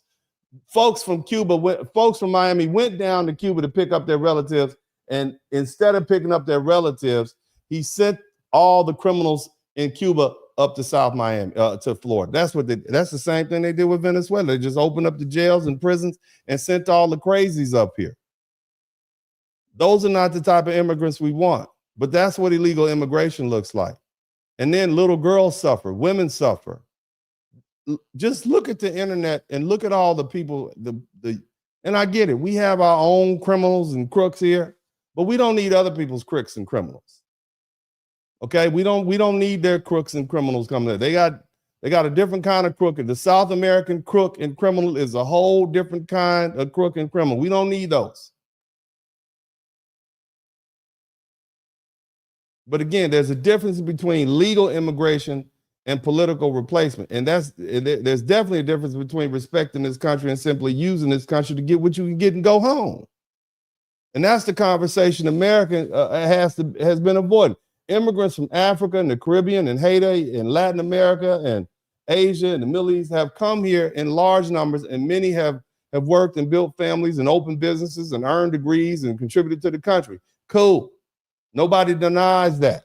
But contribution doesn't give anyone the right to disrespect the people who are here before them, especially the descendants of enslaved Black Americans whose labor, suffering, military service, lawsuits, protests, churches, schools, political movements cracked open the door for the legal structure for all these people to walk through. You don't get to arrive after the battle, benefit from the victory, and then act like the soldiers who fought the war are standing in your way. Again, we need to eliminate this shared struggle. The phrase POC, people of color, it needs to be eliminated from the Black vernacular. We are not a people of color.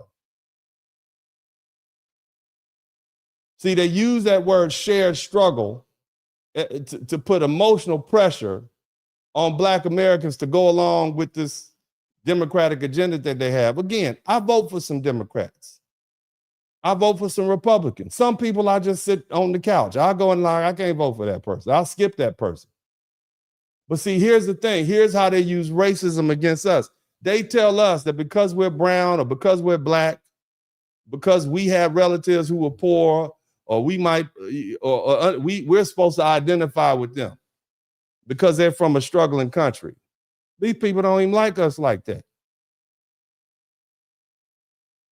But it makes us automatically obligated to lend our outrage and our language and our history and our political capital and our civil rights inheritance. They make us seem like did you not hear? I've repeated this at least half a dozen times. We earned our citizenship. We have a special voice that no other group has in this country because we earned it. We were Americans before we were citizens. We earned it. They didn't give us our citizenship. So why should we loan it out to a few people just because they came up here, especially without any reciprocity or respect?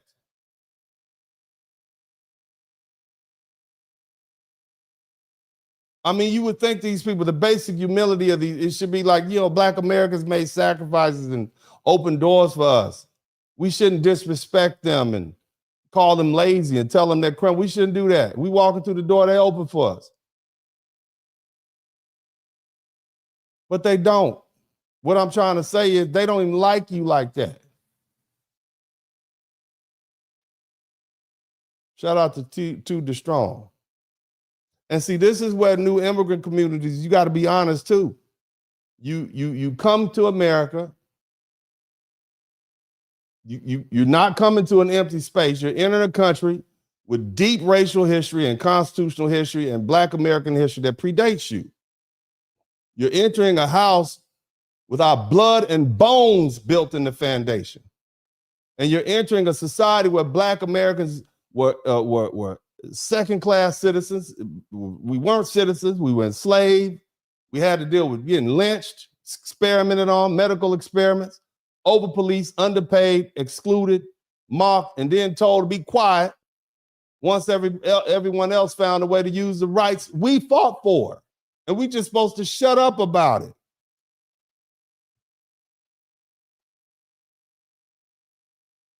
You don't get to come here to our country and then talk down about Black Americans and call us lazy and tell us to work harder and then call us criminals and entitled and uncultured or inferior, while your own opportunity in this country rests on the legal, cultural ground or background that Black Americans helped create. And that's the source of the tension. Shout out to Big J. Look, it's not about skin color. It's definitely not about xenophobia or hatred. We don't hate anybody. It's the disrespect for me. It's the selective solidarity for me. It's the way a lot of these immigrant groups still access the Black American identity without accountability to Black American people. They want to use our civil rights language, our discrimination framework, our set-aside programs, our diversity infrastructure, our neighborhoods, our culture, our music, our political movements, our moral authority, but they don't want to acknowledge our lineage. And y'all still willing to give them all of it. You still willing to vote for them. Yeah, come on, let's vote for Kamala. Let's 92% Black women, 79% Black women. What was she gonna do that was beneficial for you? All the Black people, I need y'all to come to the front of the room. The woman said she wasn't gonna do anything for Black people. And y'all, well, how can you expect me to do anything for Black people? And y'all still voted for her. What kind of fools were we? I'm just asking questions, okay? I'm just asking the question. Vote your interest. Somebody type vote your interest in the chat. Well, Uncle D called us fool. No, I'm telling you vote your interest. And that does not sound like your interest to me.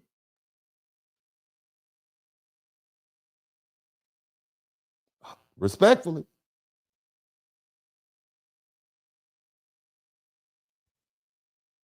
See, if they come here, these immigrants come here, and they form hostile enclaves and refuse to integrate and treat Americans with contempt and exploit our public resources and undercut American workers and disrespect Black Americans, then demand protection under rights Black Americans paid for with blood, then you aren't strengthening America, are you?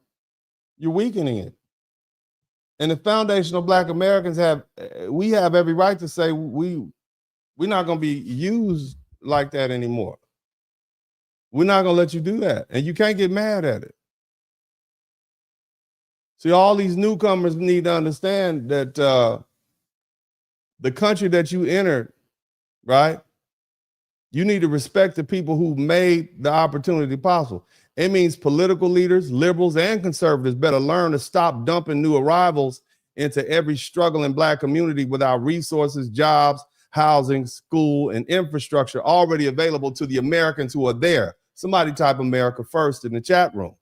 Somebody type Americans first in the chat room. And I don't care if you like Trump or not, but it makes it, I'm gonna say America first because I'm an American, straight up. I don't care if you like them or not. It makes no sense to be saying, oh, what, you want America last? That's just stupid. We tell the truth on this page. You can disagree with me, but I'm gonna tell you the God's honest truth. You would be an idiot to be in any other position other than I want America to win and you're an American. You send your silly self over here.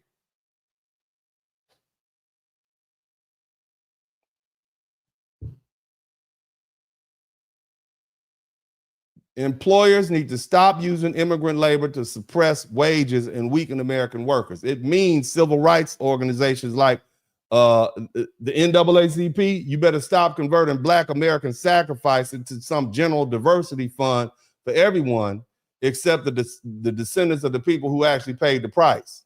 Y'all better cut it out.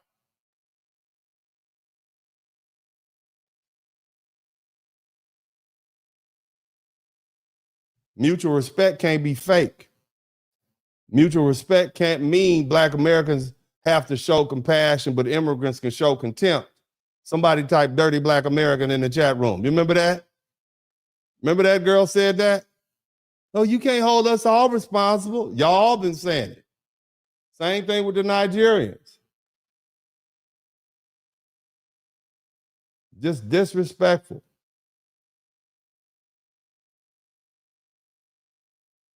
And y'all act like, boy,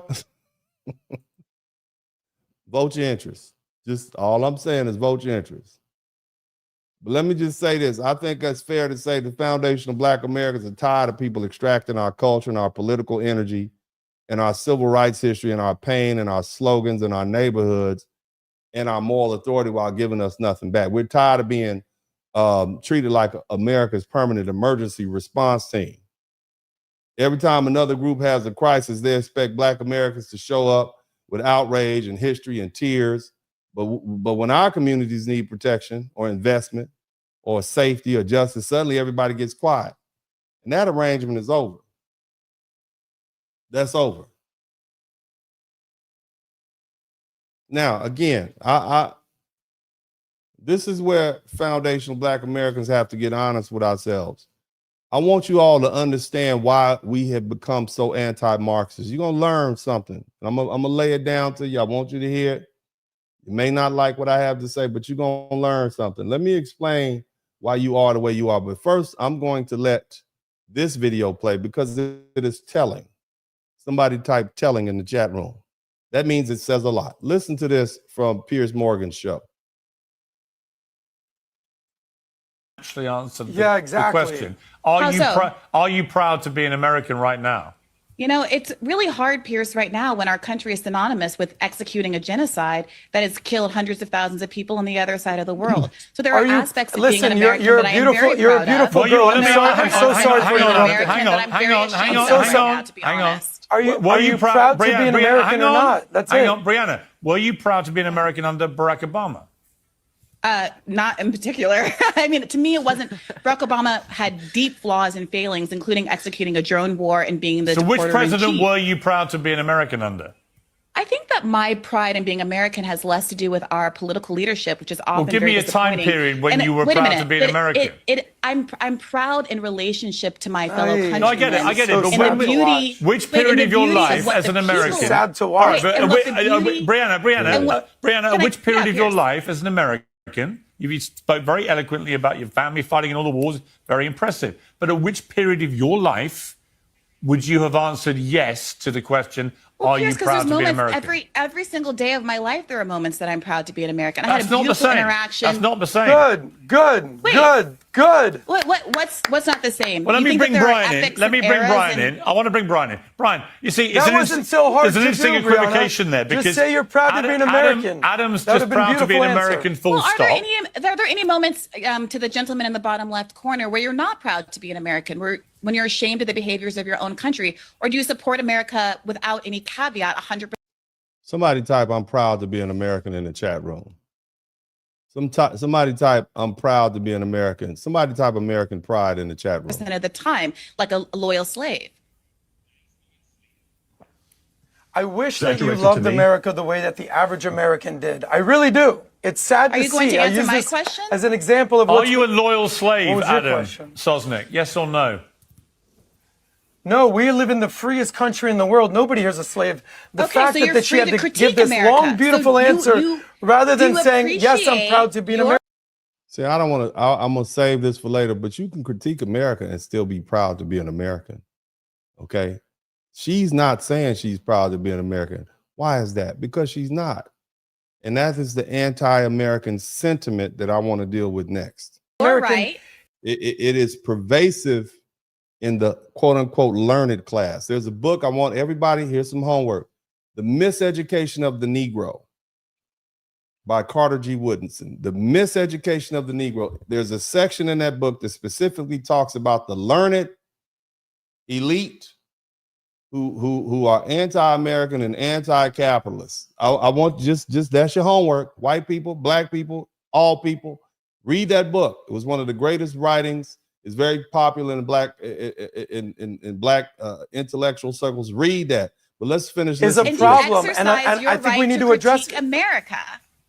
Or do you slavishly defend it even when it doesn't deserve defending? Well, why can't you be proud of your country 100%? America always deserves to be defended, ma'am. But go ahead. Just be proud to be an American. That the country has flaws. Let me bring Brian in. Hang on, Brian. Hang on. Brianna, why is a Brit defending America more than you? You should be a proud American. Yeah. Okay. So again, all right. Let's answer this question. Where did all this anti-American sentiment come from? Because it wasn't like this. We as foundational Black Americans have been some of the most paid. We literally earned our citizenship. But somewhere after that, things went, what happened? Somebody type what happened in the chat room. What happened? Okay. And this is why I need to talk, because see, we're still dealing with this. All right. And I'm gonna give you the honest assessment of what I feel happens and based on history. Now, this is where FBA have to get honest with ourselves. You can be a Marxist, okay? You can be a socialist, okay? Or you can be an American patriot, but you can't be both. You can't claim, or you can't reap the benefit of living in this country while rooting for its destruction or its economic system. You understand? You can't root against constitutional order or undermine national confidence or hope for the loss of military strength or pray that it has weakened borders or loses global power, and then still consider yourself a person who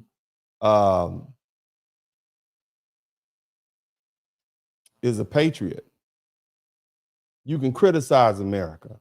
You can demand reform from America. Our ancestors did that. You can sue America. You can protest in America peacefully. You can vote against leaders in America. We do it all the time. That's all part of being an American. But there's a difference between correcting your house and burning your house down. Foundational Black Americans need to understand that America isn't just the house we live in. It is the only house we have. And I'm proud to be an American. This is the greatest country on the planet and the greatest that has ever existed. And let's stop pretending the rest of the world doesn't know it. The U.S. is still the world's top migrant destination. 17.2% of all international migrants in 2024 came to the United States. That's like 1/5. Every time somebody get on a plane, it's like 1 in 5 of them are going to America, basically from around the world. That means the world is voting with its feet. People aren't risking their lives and spending their money and crossing borders and applying for visas and overstaying visas and claiming asylum and dragging their children across continents because America is the worst country on the earth and not deserving to be proud of. They're doing it because America is still at the top of the global list. And we've watched it in real time during the World Cup. Europeans, Japanese, Africans, visitors coming and they came here expecting whatever they had been told by their media and left shocked by ordinary American abundance. Buc-ee's, Waffle House, Bass Pro Shop, Walmart, free refills, parking lots, air conditioned, road trip culture, customer service, big trucks. These people are amazed. They are amazed by F-150s and Ford Rams and Dodge. You see what I'm saying? The sheer size and the convenience of American life. That's not just tourism. That's a mirror. And sometimes it takes outsiders to remind Americans that what we call normal is extraordinary in too much of the world, even other so-called first world nations. And that's why foundational Black Americans have to end this this lazy anti-American rhetoric. Not because America has been innocent, America hasn't been innocent, but no great country is without its own moral dilemmas. The most important thing to remember is that America is also where we were formed as a new people. We were literally brought here and bred here. We are born here. Our churches are here. Our schools are here. Our historically black colleges are here. Our ancestors' bones are buried in the cemeteries here. Our soldiers fought and died here. Our music was born here. Our language, our humor, our food, our politics, and struggle and survival were shaped here. America isn't just where foundational Black Americans live. America is where we're made as a people. And there's no separate homeland waiting for us. I'm not asking FBAs or foundational Black Americans to pretend nothing happened. I'm saying we have to criticize America as owners, not as strangers. We have to correct America as stakeholders, not as outsiders. We have to stop talking like we're guests in somebody else's country when we aren't guests. We are not immigrants. We are not TPS. We are not temporary. We aren't waiting on another nation to rescue us. If Africa was going to send us a bunch of boats, they would have done it by now. They're not going to do it.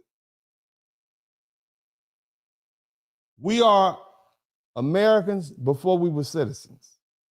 Our ancestors helped build the country. We fought for the country in all the wars. We forced constitutional change, and then we built institutions inside the very nation that tried to deny us. That gives us a blood claim to this soil that nobody else can copy. And see, there's a dangerous lie that hating America makes Black people more pro-Black or more conscious. The truth is, it makes us strategically stupid. Somebody type stupid in the chat room. If America collapses, Black Americans don't rise. Y'all do know that, right? If America is weakened, if they let millions and millions of immigrants flood the southern border, does that make America stronger? Does Black America gain power? We don't have a separate army. We don't have a separate currency, a separate navy, a separate legal system, or a separate energy grid, a separate food supply, or a separate international protection. We're inside America. That means America's strength affects our strength. America's weaknesses affect our vulnerability. Look,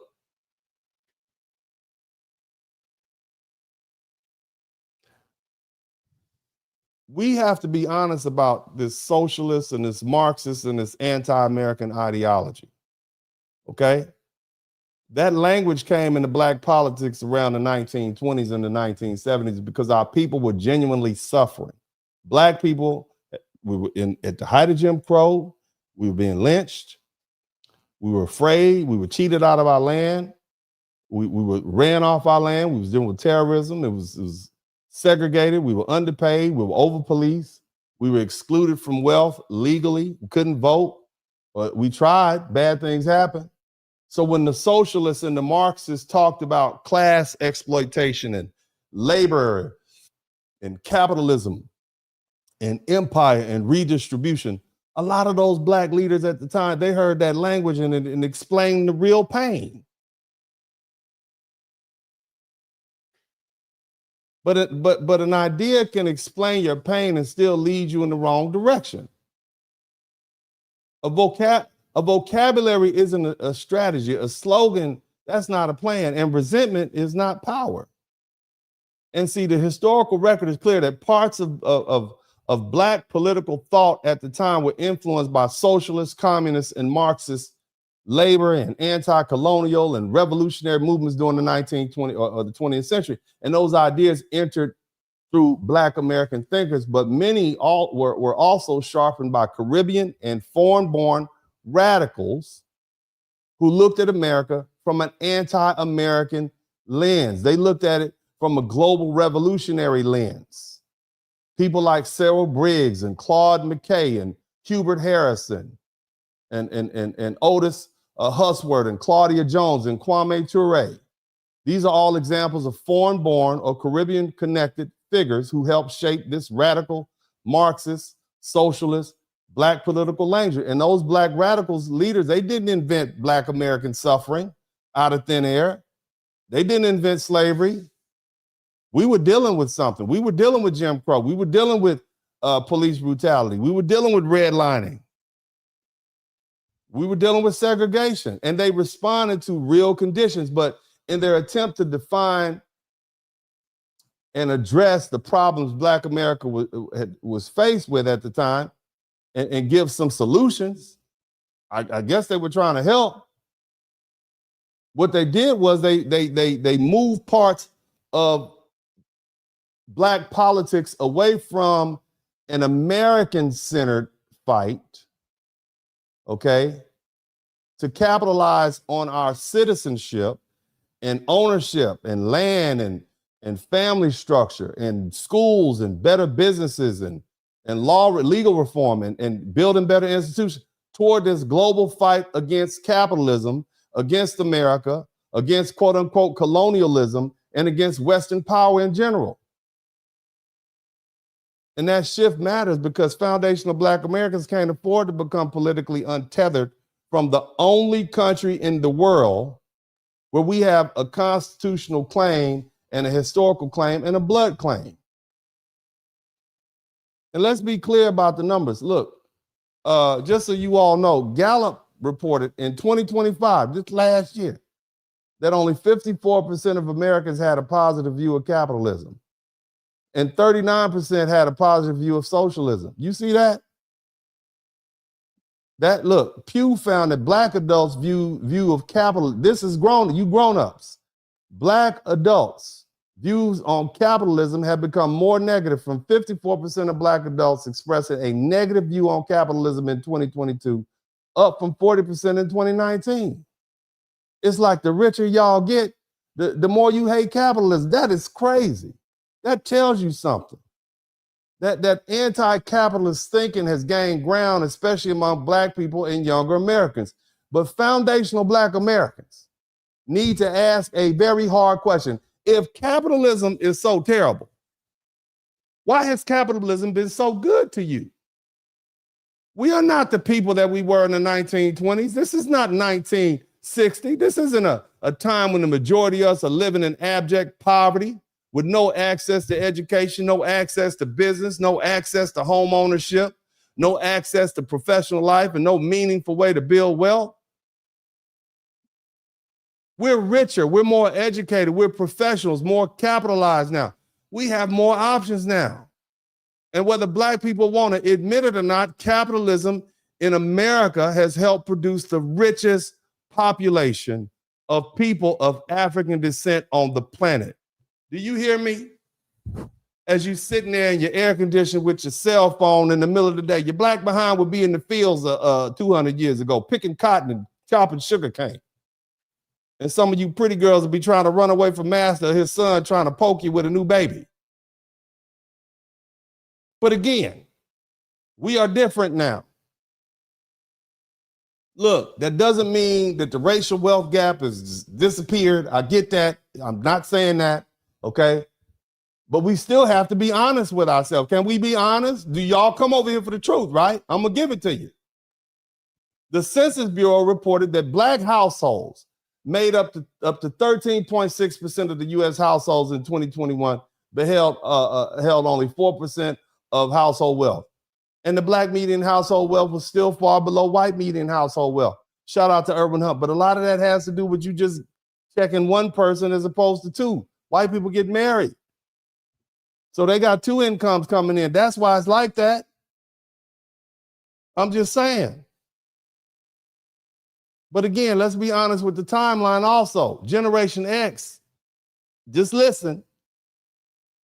Generation X, which started in 1965, is the first Black American generation born fully free. Somebody type fully free. You understand? In other words, we had all the rights of citizenship, and we can exercise that. So when we talk about wealth gap, we're not comparing equal histories. Everybody else had like a 200-year head start. And in many ways, foundational Black American has had the, we've only had 1 or 2 generations to compete under anything resembling open legal access, and while others had years to build land and business and capital inheritance and institutional power. Remember, we were run up out of our land in the South. We fled the South. First generation, first migration, second migration. We had to get out of there. It was so bad. And they took our land. So we literally had to restart. But see, here's the thing, and let's be honest, that same census report says that 1 in 20 Black households had a wealth of over $1 million. That's not a small thing. Pew Research reported that in 2023, 25% of Black households earn more than $100,000, $100,000 or more. That's one in 4, including 24% of single race households. The Institute for Family Studies reported that 57% of Black men had reached the middle class or higher as adults, up from 38% in 1960. Do you hear me? That means that damn near 2/3 of Black men, by the time they reach middle age, they're either upper middle class, or rich. Do you understand how amazing that is? What other group of men can say that? Especially going through what we went through. Think about that. They accredited education, which our ancestors fought for, work, which we fought for, marriage, which we always had, military service, which we fought for, church attendance, which we always had, and personal agency.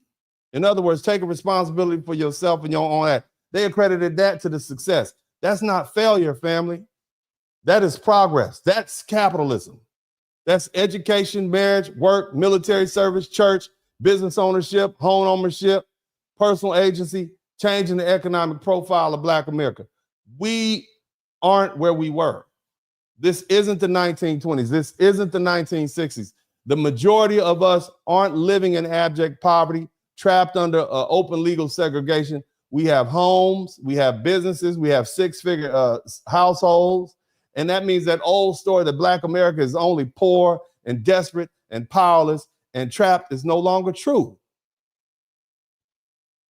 And look, I said earlier, when I said we're the richest group of Africans, do you remember that part? We're the richest group of people of African descent on the planet. We have more millionaires in the United States, more Black millionaires in the United States than the whole 54 countries of Africa. Did y'all know that? I'm talking about scale, the scale of our economic position compared to the rest of the African world. Black Americans live inside the largest capitalist economy in human history. There was a report by McKinsey. It estimated that Black consumers' collective economic power would grow from 910 billion in consumption in 2019 to 1.7 trillion by 2030. Damn. By 2030, we damn near $22 trillion in spending power. Nelson related reporting has placed, that's how much money we put in the economy. That's a lot of money. Meanwhile, the World Bank has a list of sub-Saharan African. The GDP, gross national per capita is $1,673. That's what there is. So we aren't living like Africans in the poorest regions of the world. We aren't even living like people in the Caribbean. We're Americans. We're foundational Black Americans, and we earned it. We're the descendants of people who built wealth out of forced labor and then rebuilt after slavery. Then we got bombed out and burned out, and then we rebuilt again after Jim Crow, and rebuilt after redlining, and rebuilt after discrimination, and still managed to become one of the most economically powerful Black populations in the world. So when anti-American pro-Black sit around condemning capitalism, okay, I get the frustration. I understand the historical injustice. I get that. But I don't accept the blindness. Why is the whole world trying to get into these capitalist Western countries? if it's so bad? Why are people leaving socialist failures and unstable governments and collapsing economies and violent countries and corrupt bureaucracies and weak infrastructures to come over here if it's so bad? Why do you think the Democrats couldn't convince those Latinos to vote for the Democrat Party? Because they experienced those socialist governments and they recognize those socialist plans. You think Venezuela wants another socialist in charge? Didn't work well for them. Nobody's coming to America because it's perfect. No country is. They're coming to America because America works. Somebody type America works. America works better than the rest of the alternatives. And Black Americans are the very proof of that. We are Exhibit A. You take a group of people from a foreign land who don't speak the language and give them a little freedom. After 2 generations, they're the richest group of those people on the planet. Think about that. We aren't our ancestors. We're not like our grandparents working from sun up to sundown with no legal protection. We're professionals, we're homeowners, we're business owners, we're investors, we're millionaires, we're lawyers, doctors, engineers, teachers, executives, entrepreneurs. Capitalism hadn't solved every problem, but it's given us the tools our ancestors could only dream about. And the question is whether we're wise enough to use those tools or foolish enough to reject the system that helped move us from survival to options. And see, that's why that European reaction to America is so important for you all to see. You Black folks, somebody type Black people in the chat. It's for you Black. I did it for you Black people. You need to see that. The most civilized countries in the world, the countries Americans were told to envy, the food, the richness, the ambiance, are now sending visitors here who are stunned by ordinary abundance. And at the same time, people from poor, unstable, and badly governed countries are trying to get into Western nations by the millions. So the places that these people are running from, saying America's better than that, you got a bunch of people trying to go where they are. And at the same time, you see, all at the same time, that's not an accident, that's evidence. The world already knows what too many Black Americans have been taught to forget. America is the best option.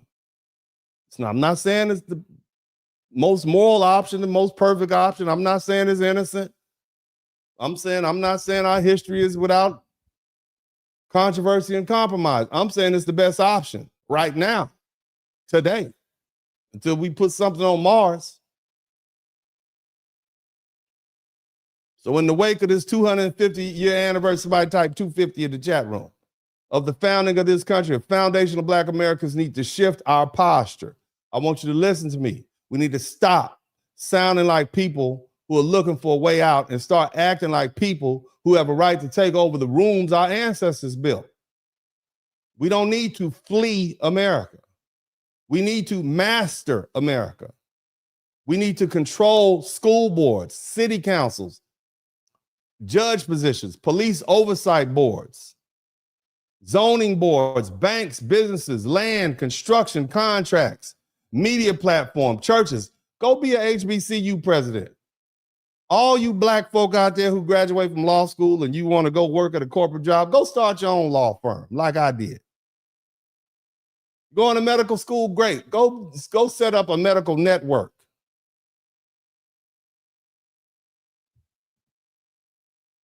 We need to stop asking whether America is good enough for us and start asking whether we're organized enough to claim our share of the country our ancestors paid for.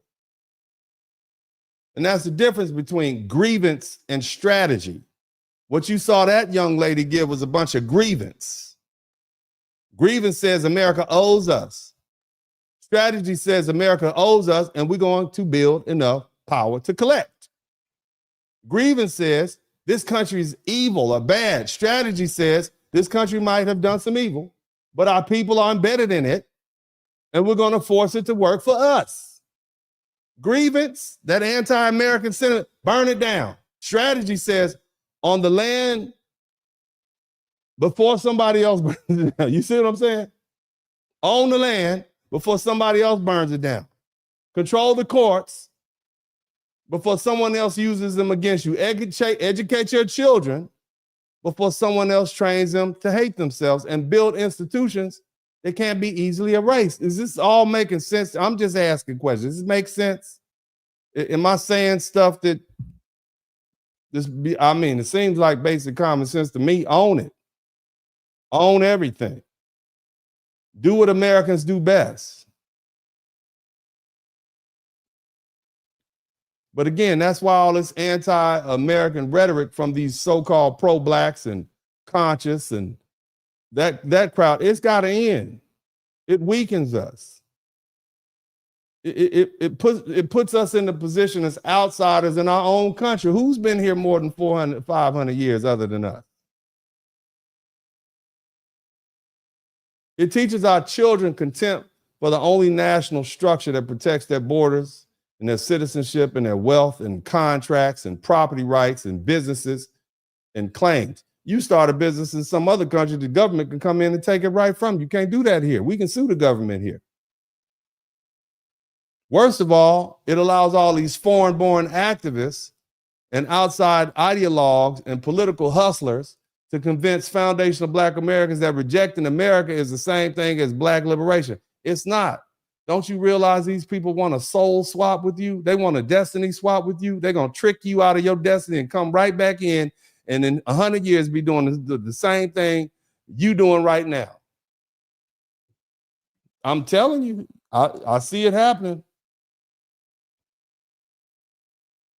See, this so-called Black liberation for foundational Black American isn't leaving America or hating America. It's not cheering for America's enemies or romanticizing Africa or Europe or socialism or communism or some imaginary global revolution that's supposedly going to rescue you.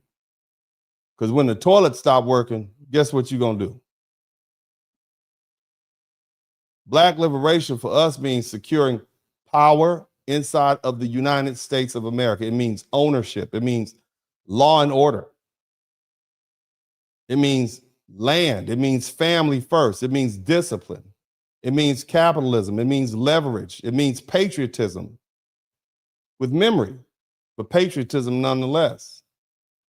It means demand and repair without surrendering responsibility. And it means understanding that America is flawed, but it's ours. Does that make sense if I said something that's so far-fetched that nobody can get it? I'm just asking. It makes sense to me. I get it. Now, I'm going to take the opportunity to read some of these super chats, and I want to thank everybody for contributing. I got a couple of more things to say, but I definitely want to read these really great super chats. You guys, if you haven't subscribed to the channel, make sure you do so already. Day Walker, hey brother, Attorney Spurling, throwing the support as I already know it's about to be good. Keep it coming. Thank you so much. I appreciate you, sir. The Uncle D hit the like chat. Yeah, y'all hit the like chat. Thank you so much. Let's see what we got here. I've been following Tommy Robinson since 2014. He's been the Paul Revere of the immigration issue. Only reason we're not the UK yet is how big our country is. We had 2 NYC's worth of people, wow, coming into our country in 4 years. Wake up before the hole gets too deep. You are right about that. Thank you so much. I believe it's Paula Treatise. Thank you so much. Thank you so much for the $99.99. You are the real MVP of the day. Paula is back. Let me see here. And I hope I think is it Paul A. Treatise or Paula Treatise? Thanks for bringing this to people's attention, Dennis. People just won't know until it's too late. Yeah, I immigrated to Australia in 13, went through very rigorous screening before entering their country, and we need to be selected. Yeah, imagine you went through this rigorous program and then somebody just show up, get dropped off on a boat, and then they get the same benefits you get. It cheapens the citizenship. And I don't think it's racist or bigoted or xenophobic to say that, okay? Because let me tell you something. The minute you go to these people's houses, the minute you go to their countries and start invading their stuff, then they get sensitive about it. They get real touchy about that. I'm just saying, I've experienced that also. But thank you so much. Let me see here. Big J, I kind of expected a couple of white judges to be against it, but to see a Black woman be against it was mind-boggling and shows how off-code she is. Even Clarence Thomas couldn't vote against this true man. Yeah, why would we support anything that erases our historical ties and the sacrifices we made. I mean, it's literally written in our history. And if you look at the timing, we literally earned our citizenship. We literally, imagine, in order for somebody to get a war, they had to get citizenship in America, they had to work for free for 254 years. Then they had to fight in 3 or 4 wars. And then even after they got awarded the citizenship, they still would have to deal with like 100 years of second-class citizenship. And then we finally let them become citizens. But then everything they earned in that 100 years, we took it right back real quick and made them start again. Just think about that. That's what Black Americans went through. And so, you know, if anybody should be sensitive and protective of American citizenship, it should be Black Americans. And I think the best thing to happen for Black Americans is delineation. I've used that word in several briefs that I've written just to introduce them into the court, to get the judges that I appear in front of used to hearing that terminology, because I think it's a very important thing. We are Americans. We are foundational Black Americans, and it's only right that we have our own designation separate from anyone else. To do strong, Black women are teaming up with these people to win their elections. We need to stop that before we can be heard and taken serious on the issue. Yeah, Black women, I know what you've been told, but your issues are right aligned with the rest of Americans. You do not want a whole bunch of folk coming in here taking your jobs, especially considered that a lot of those entry-level jobs are occupied by Black women. Yeah, and when I say I mean like educational job, bachelor's degree, you work for the federal government. What's going to happen when they start bringing folk in? The first generation might take Black men's jobs, welding, plumbing, low-skilled jobs, labor jobs, but the next generation, their children are going to come in and take your jobs. I mean, it's an American thing at this point. Stop. I mean, again, I'm not going to tell you who to vote for. Vote your interest. That's what I want to say. But just be mindful of what's going on. Shout out to Big J Preach fam. That's why I find it highly disrespectful how bold and entitled these people are when they get here, especially their hatred for FBA. Yeah, that is terrible. And I'm going to talk about that a little bit later on this week. But thank you so much. Always good to see you, Big J. What up, brother? Congrats on the 100K sub. Yeah, man, I am a 100K YouTuber at this point. That's pretty good. I didn't think I was gonna make it.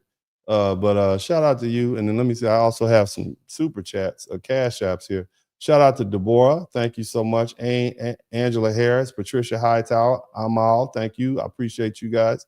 And let me see here. Let me go back to let me see. Educated them, Dennis. Love them. Love it when you cook. Urban Hunt. Good looking out. Hey man, I'm over here barbecuing. Thank you so much. Big J. Now, only if we can get FBA women and men to vote for real tangibles instead of symbolism. We need more FBAs in the government, not these immigrants. Look, I'm telling you that we as foundational Black Americans are becoming a lot more politically savvy. Okay. I think one of the, and people don't like it, but I think one of the most politically savvy thing we did was not vote. Vote on the couch. Somebody typed the couch in the chat room when we voted for the couch. And lately, Black folks have been resting. We've been withholding our help. That said a lot. Thank you so much. I get pissed with you sometimes and hate to swallow the bitter, but you're a smart man. Hey, you know what? Thank you so much, Miss Incognito 5183. I appreciate it. Look, I'm just trying to speak the truth to people and just to make you think. That's all I want you to do. I just want you to think about it. I'm not going to tell you who to vote for. I just tell you to vote your interest. And if I force you to think about it enough, great. And I just thank God for giving me this, irascible personality where I don't mind being the bad guy. I am clearly enjoying myself. I clearly do enjoy making you all angry with me, because at some point, as long as you're angry, you're listening. All right, that's it. As long as you're angry, you're listening. Shout out to GCLA. Always good to see my man GCLA. Now, and who else we got in here? King Fred, thank you. Well, wow, we are moving along with the super chats. You guys are awesome. I thought I was done for today. But let me see here. We get y'all, man, that is amazing. I'm glad you guys learned something. I appreciate that.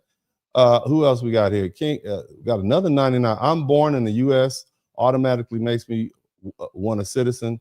Then why add the word in the language? Good point. That's an excellent point. And thank you so much. I appreciate your super chat. Thank you, thank you, thank you. Now, our FBA ancestors were Americans before America had more outrage to call, the moral courage to call us citizens. And based on that premise, I want to answer two questions often. Now, let me run this back because I want y'all to hear for yourself. I've noticed you haven't actually answered exactly. the question. Are you proud to be an American right now? You know, it's really hard, Pierce, right now when our country is synonymous with executing a genocide that has killed hundreds of thousands of people on the other side of the world. So there are aspects of being an American you're that I am very you're a proud beautiful of. girl. I'm so sorry for interrupting. Hang on. Are you proud to be an American or not? That's it. Hang on, Brianna. Were you proud to be an American under Barack Obama? Not in particular. I mean, to me, it wasn't. Barack Obama had deep flaws and failings, including executing a drone war and being the So which president deporter-in-chief. were you proud to be an American under? I think that my pride in being American has less to do with our political leadership, which is often Well, give very me a time disappointing. period when And you were wait a proud minute, to be an American. I'm proud in relationship to my fellow countrymen. No, I get it. But And the beauty, which period of your life as an American? Sad to watch. Brianna, which period of your life as an American? You spoke very eloquently about your family fighting in all the wars. Very impressive. But at which period of your life would you have answered yes to the question, are you proud to be an American? Every single day of my life, there are moments that I'm proud to be an American. I had a beautiful interaction. That's not the same. Good. What's not the same? Well, let me bring Brian in. I want to bring Brian in. Brian, you see, that wasn't so hard. There's an interesting equivocation there because just say you're proud to be an American. Adam's just proud to be an American. Full stop. Are there any moments to the gentleman in the bottom left corner where you're not proud to be an American? When you're ashamed of the behaviors of your own country, or do you support America without any caveat 100% of the time, like a loyal slave? I wish that you loved America the way that the average American did. I really do. It's sad to see. Are you going to answer my question? As an example of Are you a loyal slave, Adam question? Sosnick? Yes or no? No, we live in the freest country in the world. Nobody here's a slave. The fact that she had to give this long, beautiful answer rather than saying, yes, I'm proud to be an American, is a problem. And I think we need to address it. America. Or do you slavishly defend it even when it doesn't deserve defending? Well, why can't you be proud of your country 100% of the time, be proud to but be an accept American. that the country has flaws? Let me bring Brian in. Hang on, Brian. Hang on. Let's let Brian. Why is a Brit defending America more than you? You should be a proud American. All right. So when you're dealing with these intellectuals, this conscious crowd, this so-called pro-black crowd, they're really anti-American socialists, and they're still living intellectually in the 1920s. So number one, and I'm going to answer the question for everybody, am I proud to be an American? And the answer is emphatically yes. That's an easy question for me. I know some Black Americans hesitate when they hear that question because they think it's a trick. And in many cases, it's because liberal academics and activists and anti-American voices use that question as a trap. They ask, how can you be proud of America when America enslaved your ancestors? How can you call America great when you're the product of one of the most horrific experiences ever imposed on people? Now, before I give my full response, I need to address something else they also like to add in. When you say the idea of, I like the idea of making America great again, they ask a very sinister question. When was America ever great? And my answer is very simple. America's moral dilemma doesn't erase America's greatness. In other words, America has always been great. Now, let me ask you all some questions. Do we question Russia's greatness? Because Russia and the Soviet Union committed atrocities against their own people and their neighbors. Under Stalin, the Soviet system forced collective, they created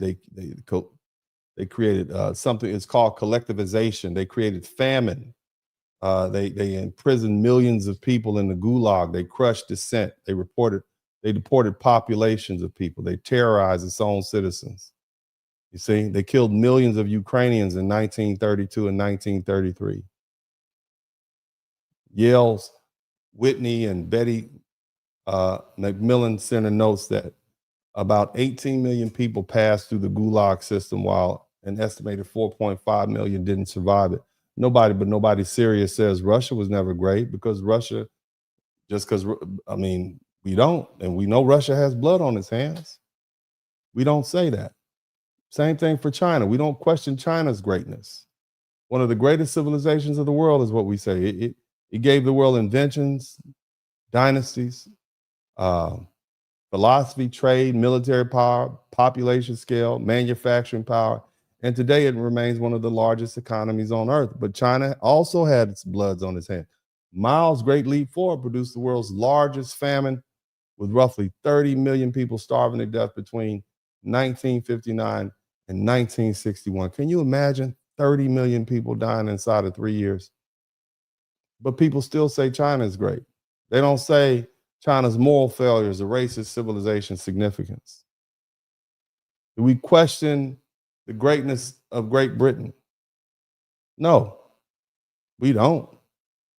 We call it Great Britain. Because Britain built one of the largest empires the world has ever known. And at its height, the British Empire governed roughly 1/5 of the world's population. This tiny little island in the North Sea was in control of 1/4 of the world's land. Britain gave the world parliamentary traditions, maritime power, literature, law, finance, science, and global language. But Britain also spread empire through conquest, extraction, and racial hierarchy, and colonial domination. We can talk about the transatlantic slave trade. We can talk about the Amritsar massacre in India, and the Boer War concentration camps, and the Mau Mau repression in Kenya. We can talk about famines, forced labor, imperial policing, the way Britain looted resources from people all over the world. They're still trying to get their stuff back. But here's the thing. Nobody serious says Britain was never great, but admit that it's morally compromised at the same time. What about Rome? Do we question Rome's greatness? Rome was one of the greatest civilizations in human history. We study its roads and armies and architecture and law and language and engineering and republican institutions and empire and influence over the Western world, but Rome was ruthless. Rome conquered, it crucified, it enslaved, it crushed its enemies. The British Museum notes that the scholars estimate that 10% to 20% of Roman Empire's population was enslaved, meaning millions of people lived under Roman slavery. Rome was great, but Rome wasn't innocent. Rome was magnificent, and it was brutal at the same time. But we don't question its greatness. We question the greatness of Greece. We call ancient Greece one of the birthplaces of Western civilization. We talk about philosophy, democracy, theater, mathematics, architecture, military, courage, and the foundations of political thought. But Greek civilization also rested on slavery and conquest. Athens alone had an estimated 60 to 80,000 enslaved people in the 5th and the 4th centuries BC. And Sparta, it built its military society on subjugation of helots. So the Greeks gave the world philosophy, democracy, while denying freedom to thousands of people under their control. Yet we still refer to Greece as great. What about Greece? What about Egypt? Do we question the greatness of Egypt? Absolutely not. Ancient Egypt remains one of the most admired civilizations in world history. We study the pyramids and the hieroglyphics and the temples and the pharaohs and the astronomy and the medicine and the architecture and the Nile-based civilizations that lasted for thousands of years. But ancient Egypt also forced labor, bonded labor, had war captives, had different forms of slavery and servitude, but Egypt was great. Egypt was ancient. Egypt was powerful, but Egypt was also morally complicated. The Byzantine Empire. The Byzantine Empire preserved Roman law,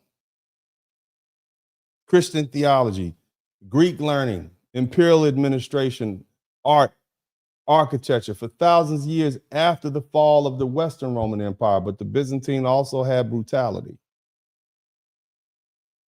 Under Justinian, the Nika riots in Constantinople ended with tens of thousands of dead people. Traditional accounts place the number at about 30,000.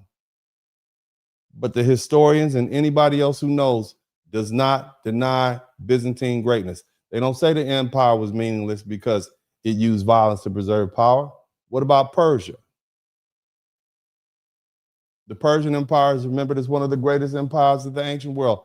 Cyrus the Great transformed a small group of tribes into what history describes as the ancient world's first superpower through military conquest, imperial administration, but Persia was still an empire.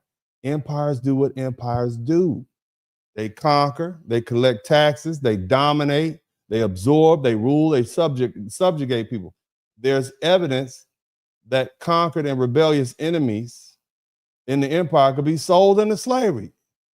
And yet we still call Persia great. What about Spain? Do we question Spain's greatness?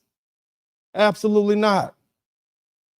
Spain is one of the greatest powers of world history, but if we're judging greatness by moral innocence, Spain has a serious problem. In 1478, Ferdinand and Isabella established the Spanish Inquisition. In 1492, they issued a Alhambra decree and forced the Jews to convert or leave or die. And from 1609 to 1614, Spain expelled roughly 30,000 Moriscos, descendants of the Muslims, who had already been forced into Christianity. And then Spain crossed the Atlantic Ocean. In 1492, Christopher Columbus, he arrived in the Caribbean. And by 1493, the Spanish settlers were enslaving the Taino people in the name of Spain. And for decades, conquest, forced labor, starvation, punishment, enslavement, disease destroyed the indigenous Caribbean societies. And then they went to the mainland. They went to Mexico. In 1519, Hernan Cortez, he entered the Aztec territory. And by August 13th, 1521, the Spanish had captured Teclocan, leveled the city, seized the Aztec Empire, and turned the capital of one of the civilizations into the foundation of Spanish Mexico. And yet, nobody says Spain wasn't great. Do we need to talk about the Mongol? Do you know who Genghis Khan is? The Mongol Empire, one of the largest empires ever created. Basically, it went from China all the way through Russia. We talk about military organization, horse warfare, speed, strategy, trade routes. It reshaped Eurasia, but the Mongols were also terrifying, like a horde of locusts, as they were described. Cities were destroyed, populations were annihilated, and I mean massacred, I mean genocide. Entire regions were devastated. These are the only group of people that have ever conquered the Afghans. You understand? America couldn't do it. France couldn't do it. Russia couldn't do it. Alexander the Great couldn't do it. The Mongols did it.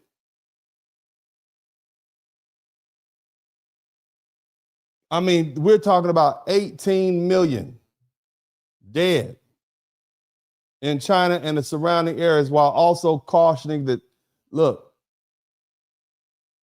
bottom line is the Mongol conquest was brutal, but the Mongol Empire was still great. And India is one of the greatest civilizations in the world. It produced philosophy, religion, mathematics, art, trade, literature, and the massive economic power. Some say when Jesus left, he went to India to study for those missing years. I don't know. I wasn't there, but I love Jesus.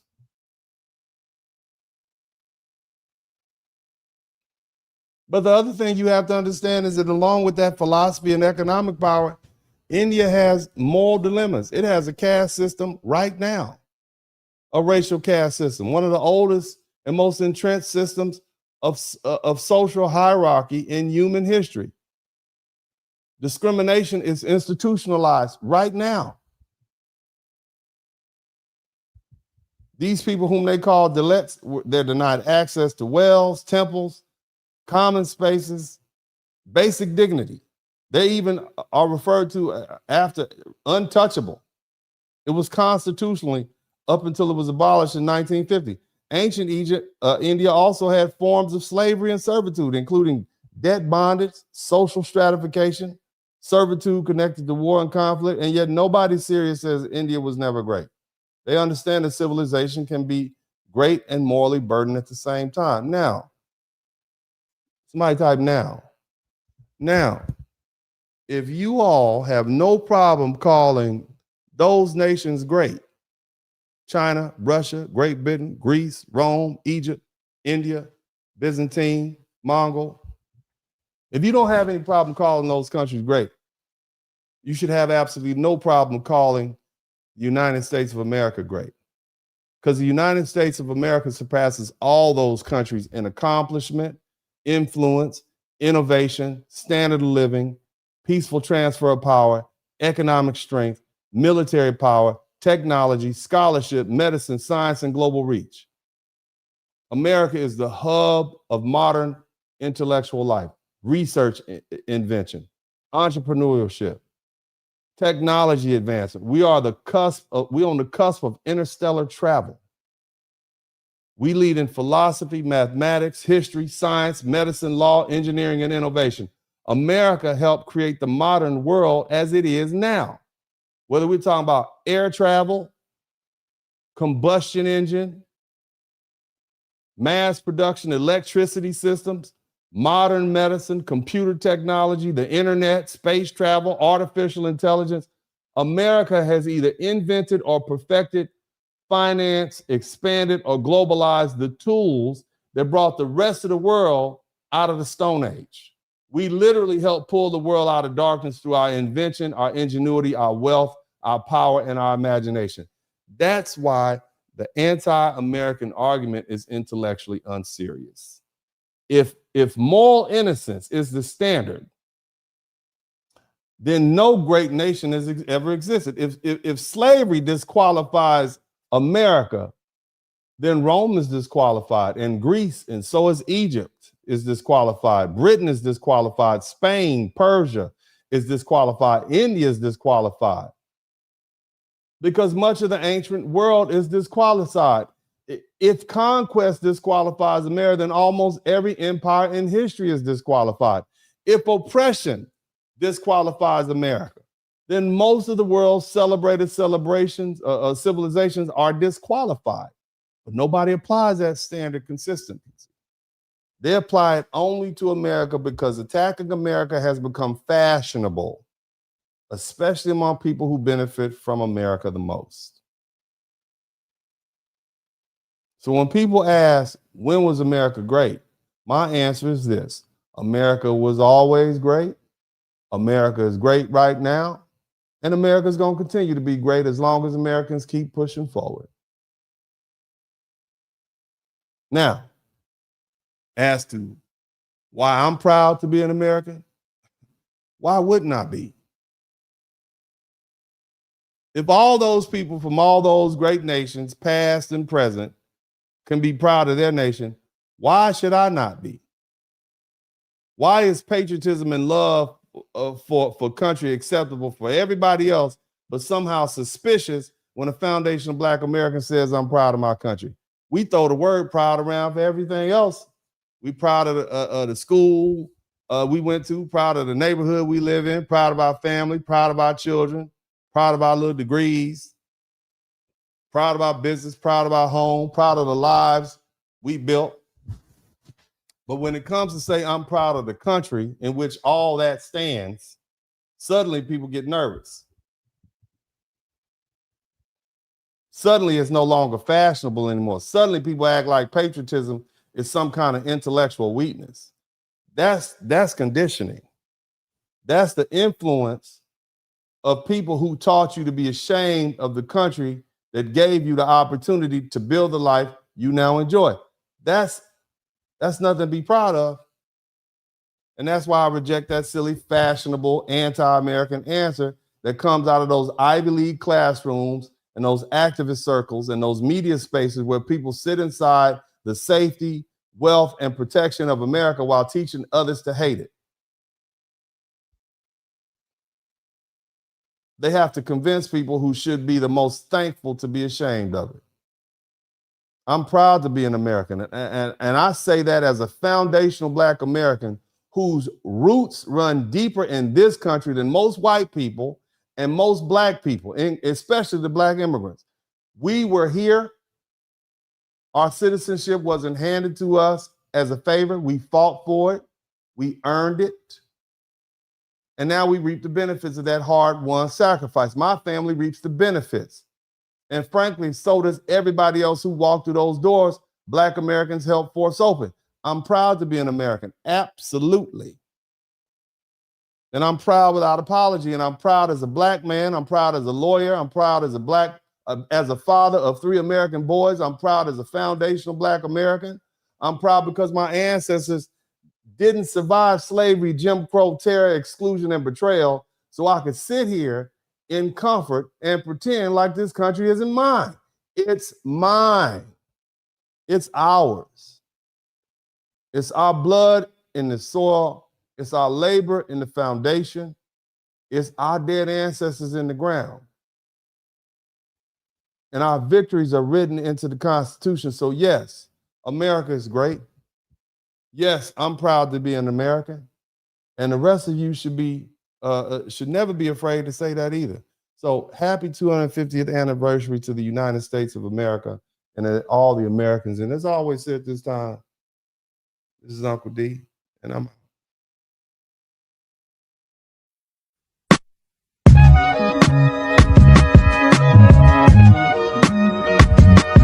in the Spurling podcast. Hit the like button, subscribe.